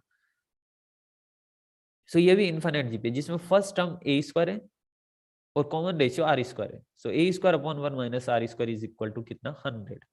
श्रेय समझा तुझे? हाँ सर। बस इन दोनों को सोल्व करना, कॉमन रेशियो आ जाएगा। क्या करें, डिवाइड कर दे क्या डायरेक्ट इसका स्क्वायर करके? ठीक है, फर्स्ट का स्क्वायर कर रहा हूँ तो ये बना, हाँ नहीं कुछ भी दिमाग लगा रहा है।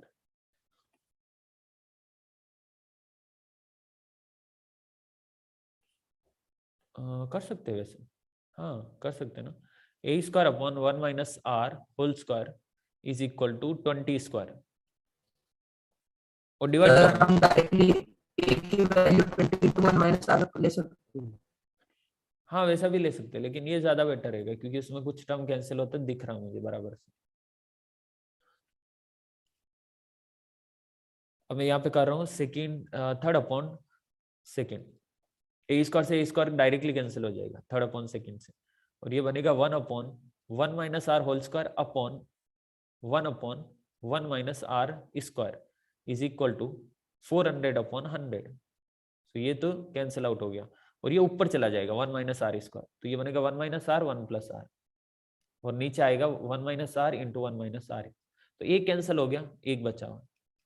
सो कितना आएगा, 1 minus r equal to 4 into, sorry 1 plus r equal to 4 into 1 minus r, यानी कि 1 plus r equal to 4 minus 4r, यानी कि 5r is equal to 3, means r equal to 3/5। Okay ठीक है श्रेया, समझा ना तुझे? हाँ सर। ओके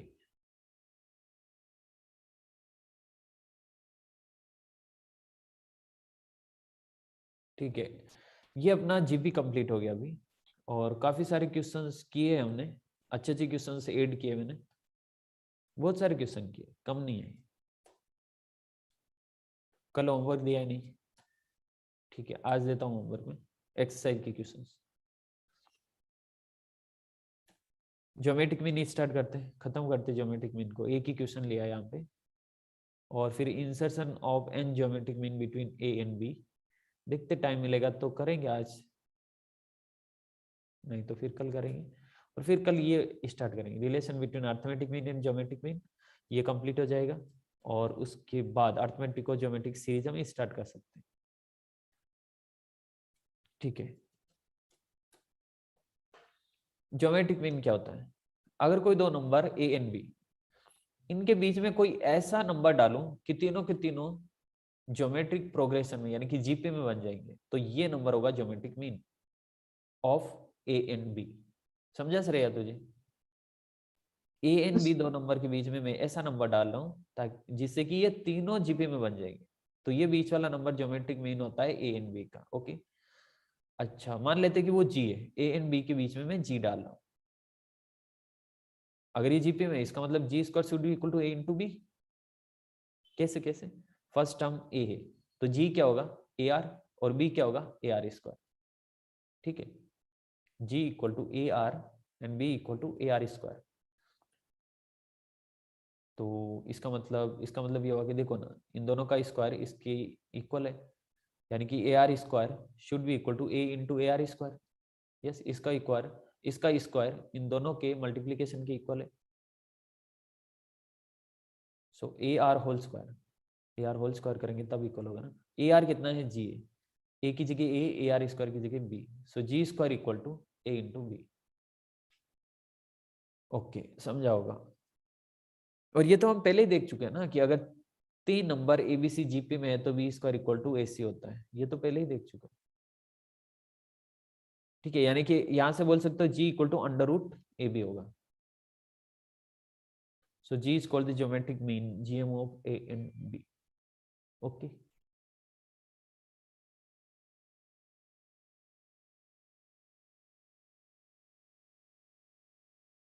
ठीक है। क्वेश्चन करते, for what value of N a raised to n plus 1 plus b raised to n plus 1 upon a raised to n plus b raised to n is the geometric mean of a and b। मतलब n की क्या value होनी चाहिए कि ये expression a and b का geometric mean बनेगा? Yes रेया, कैसे करेंगे?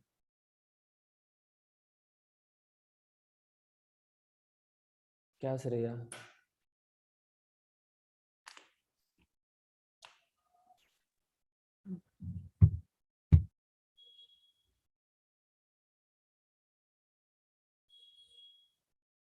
अथर्व बताओ ना कैसे करें।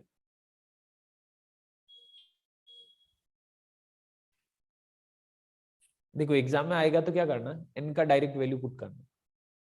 भाई a एंड b का ज्योमेट्रिक मीन हम ढूंढ रहे हैं ना, तो अंडर रूट ए भी होना चाहिए।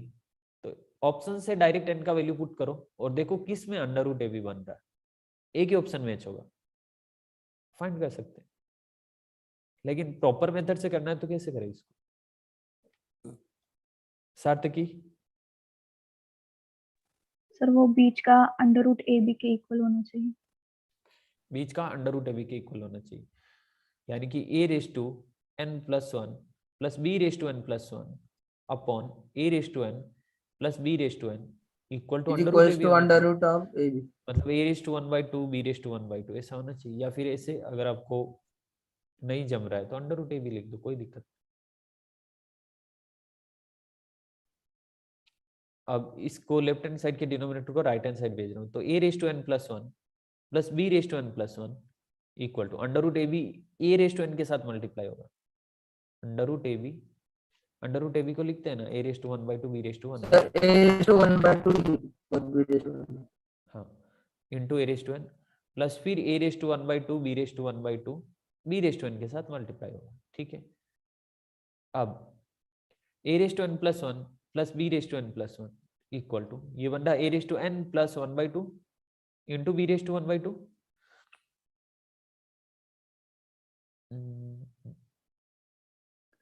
इससे ये बेटर सर हम क्या कर बराबर। सकते हैं? हाँ, सर ये तो स्क्वायरिंग करके किया था।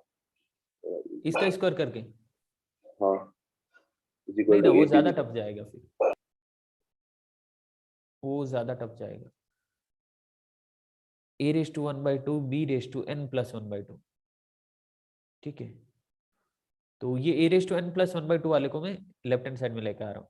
तो एक काम करते हैं ना, बेटर ये रहेगा, क्योंकि पावर मैच नहीं हो रही है ना, बेटर ये रहेगा कि मैं, ठीक है, एक बार लेके आते हैं, स्टेप बाय स्टेप बात करेंगे। a raise to n plus 1 है ना, इसको मैं n plus 1/2 into a raise to 1/2 लिख सकता हूँ क्या?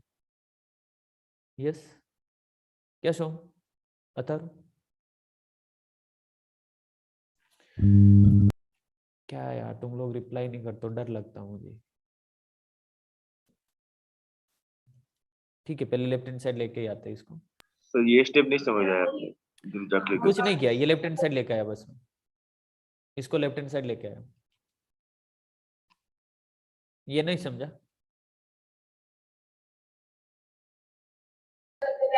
सर बस लेफ्ट साइड मतलब हाँ समझा सीधे सर, लेफ्ट साइड लेके आया, और कुछ नहीं किया। समझा समझा। ओके, और इधर b raise to n plus 1 को राइट साइड लेके आया, तो a raise to 1/2 b raise to n plus 1/2 minus b raise to n plus 1। अरे यार क्या करना, अगर एग्जाम में आएगा तो इनका वैल्यू डायरेक्ट ऑप्शन से उठा के पुट करना, और कुछ नहीं। ओके, अब मुझे ऐसा लग रहा है कि कुछ कॉमन आएगा यहाँ से, और फिर देखो यहाँ से बन रहा है a raise to 1/2 b raise to n plus 1/2 minus, इधर मैं लिख रहा हूँ b raise to 1/2 into b raise to n plus 1/2, क्योंकि बेस सेम होता है तो पावर ऐड हो जाती है, तो 1/2 plus n plus 1/2 n plus 1 बनेगा, मतलब n प्लस 1 को ऐसे ब्रेक कर सकते हो। सही ना श्रेया, कर सकते हो क्या? हाँ sir. a raise to 1/2 into a raise to n plus 1/2, और इधर a raise to n plus 1/2 into b raise to 1/2। अब आपको दिखा होगा कि कुछ टर्म ऐसी आ रही है जो कैंसिल हो जाएगी। Okay Aditya, no problem. क्या दिख रहा है? यहां से मुझे दिख रहा है a रेस टू, ये बीच में माइनस है, a raise to n plus 1/2 a raise to n plus 1/2 common आ जाएगा, a raise to n plus 1/2 common आया, तो अंदर बचा a raise to 1/2 minus b raise to 1/2 equal to, इधर से b रेस टू, इधर से b raise to b raise to n plus 1/2 common आया, तो अंदर बचेगा a raise to 1/2 minus b raise to 1/2, और ये कैंसिल आउट होगी। तो यहाँ से क्या, a raise to n plus 1/2 equal to b raise to n plus 1/2। Okay okay, ये तो गजब ही बन गया। ए एंड बी तो अलग अलग है ना, हम मान के चल रहे ए एंड बी अलग अलग है, और इनके बीच में कोई हमें वैल्यू डालनी है ताकि तीनों के तीनों जीपे में बन जाएंगे। तो मेरे हिसाब से n प्लस 1/2 जीरो होना चाहिए, क्योंकि ये एक ही केस में पॉसिबल है। सो n इक्वल टू माइनस 1/2 होना चाहिए।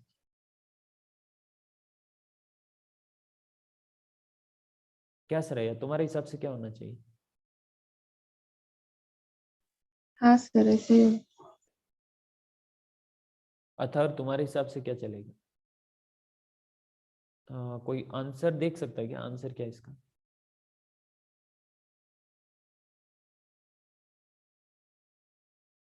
सार्थकी, क्या आंसर आना चाहिए? यही होगा। सोम, सर्वेश, कीर्ति,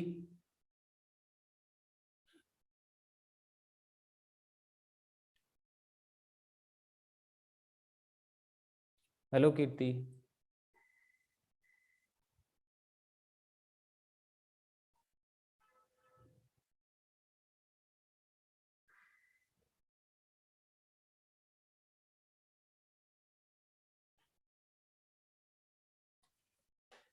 ओके ठीक है, करेक्ट है, इरेज कर रहा हूं अभी। Insertion of n geometric mean between a and b। Shrey repeat करोगे एक बार, insertion of n arithmetic mean between a and b क्या होता है? अगर a एंड b के बीच में मैं a1 a2 a3 up to an तक n अरिथमेटिक मीन इंसर्ट कर रहा हूँ, तो इन जनरल an क्या होता है? an a plus n into b minus a upon n plus 1. ठीक है, ये याद है तो अच्छी बात है, कोई कंफ्यूजन नहीं है। अब यहाँ पे क्या कर रहे हैं श्रेय बताएं, a एंड b के बीच में n ज्योमेट्रिक मीन डाल दें, g1 g2 g3 up to gn। Concept वही सेम लगाएंगे कि टोटल नंबर ऑफ टर्म्स हो गए n+2, क्योंकि n तो ज्योमेट्रिक मीन है और a एंड b को मिला के चलेंगे तो n+2। अब tn इक्वल टू क्या होता है, a r⁻n−1, नहीं क्या सही ना श्रेया? हाँ सर। अब यहाँ पे n की जगह n+2 आएगा, आई मीन tn तो a r⁻n−1 ही होता है, लेकिन अगर tn की जगह में b रख दूं तो यहाँ पे n की जगह n+2 आएगा, तो ये हो गया n+1, नहीं क्या?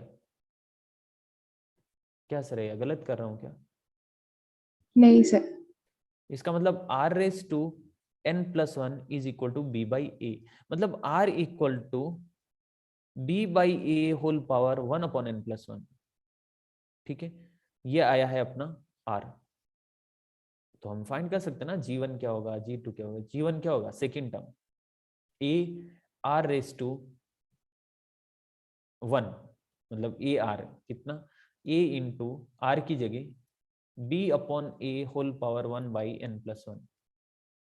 g2 इक्वल टू क्या होगा, a r स्क्वायर यानी कि a इंटू इसका square b/a whole power 1/n+1 square यानी कि 2/n+1। सही ना श्रेया, सही कर रहा हूँ? हाँ sir. g3 equal to a r cube यानी कि a इंटू b/a और पावर में 3/n+1।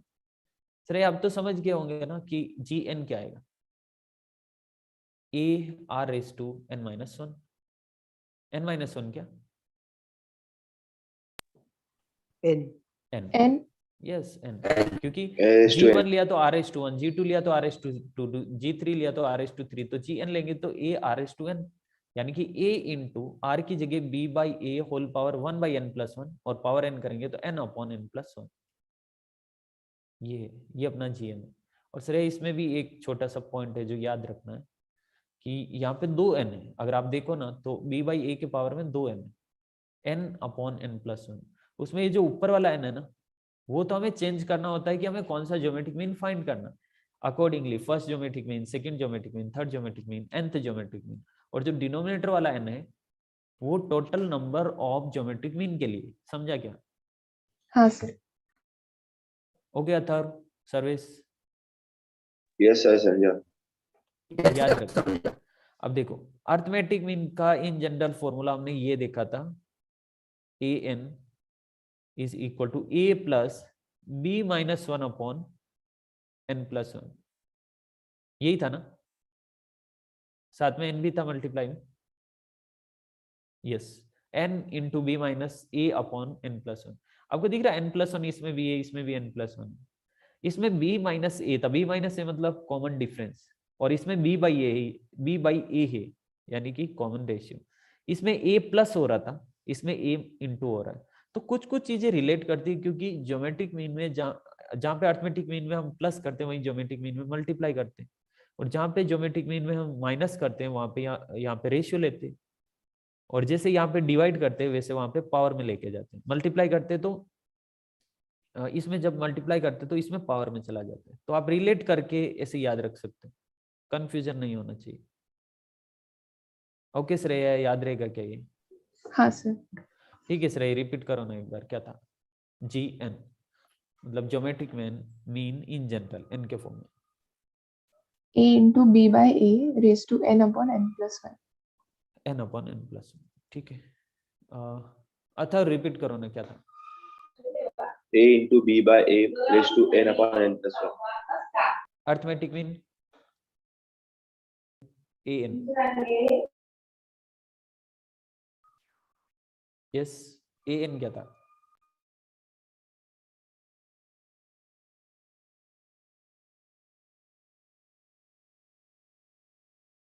क्या था? an नहीं पता, service sir a plus n into b minus a by n plus 1। Yes, ठीक है, फिर ये भी हो गया। कल ये टॉपिक स्टार्ट करते, relation between arithmetic mean and geometric mean. 2-3 दिन में खत्म हो जाएगा पूरा चैप्टर। तो हम क्वेश्चंस थोड़े ज्यादा करेंगे, होमवर्क देता हूँ मैं काफी सारा, ट्राई करो आप जितना हो सके, बाकी इधर क्लास में डिस्कस करेंगे, ठीक है। और ट्राई करना कि पूरा का पूरा उसी दिन होमवर्क करने का, क्योंकि भाई अगर मैं करूंगा ना तो उतना अच्छे से समझ नहीं आएगा जितना आप खुद से करोगे। 24 घंटे तक डाउट्स आपके दिमाग में रहेंगे, वो इम्पेक्ट डालता है एट द एंड, मतलब अच्छे के लिए होता है वो। अगर हम यहाँ पे सोल्व करें क्वेश्चन तो वो उतना अच्छे से नहीं होता है जितना आप होमवर्क वाले क्वेश्चन अच्छे से करते हैं, ठीक है। ओके सर, आज का क्या शेड्यूल है, कितने होमवर्क? अच्छा, यूट्यूब लाइव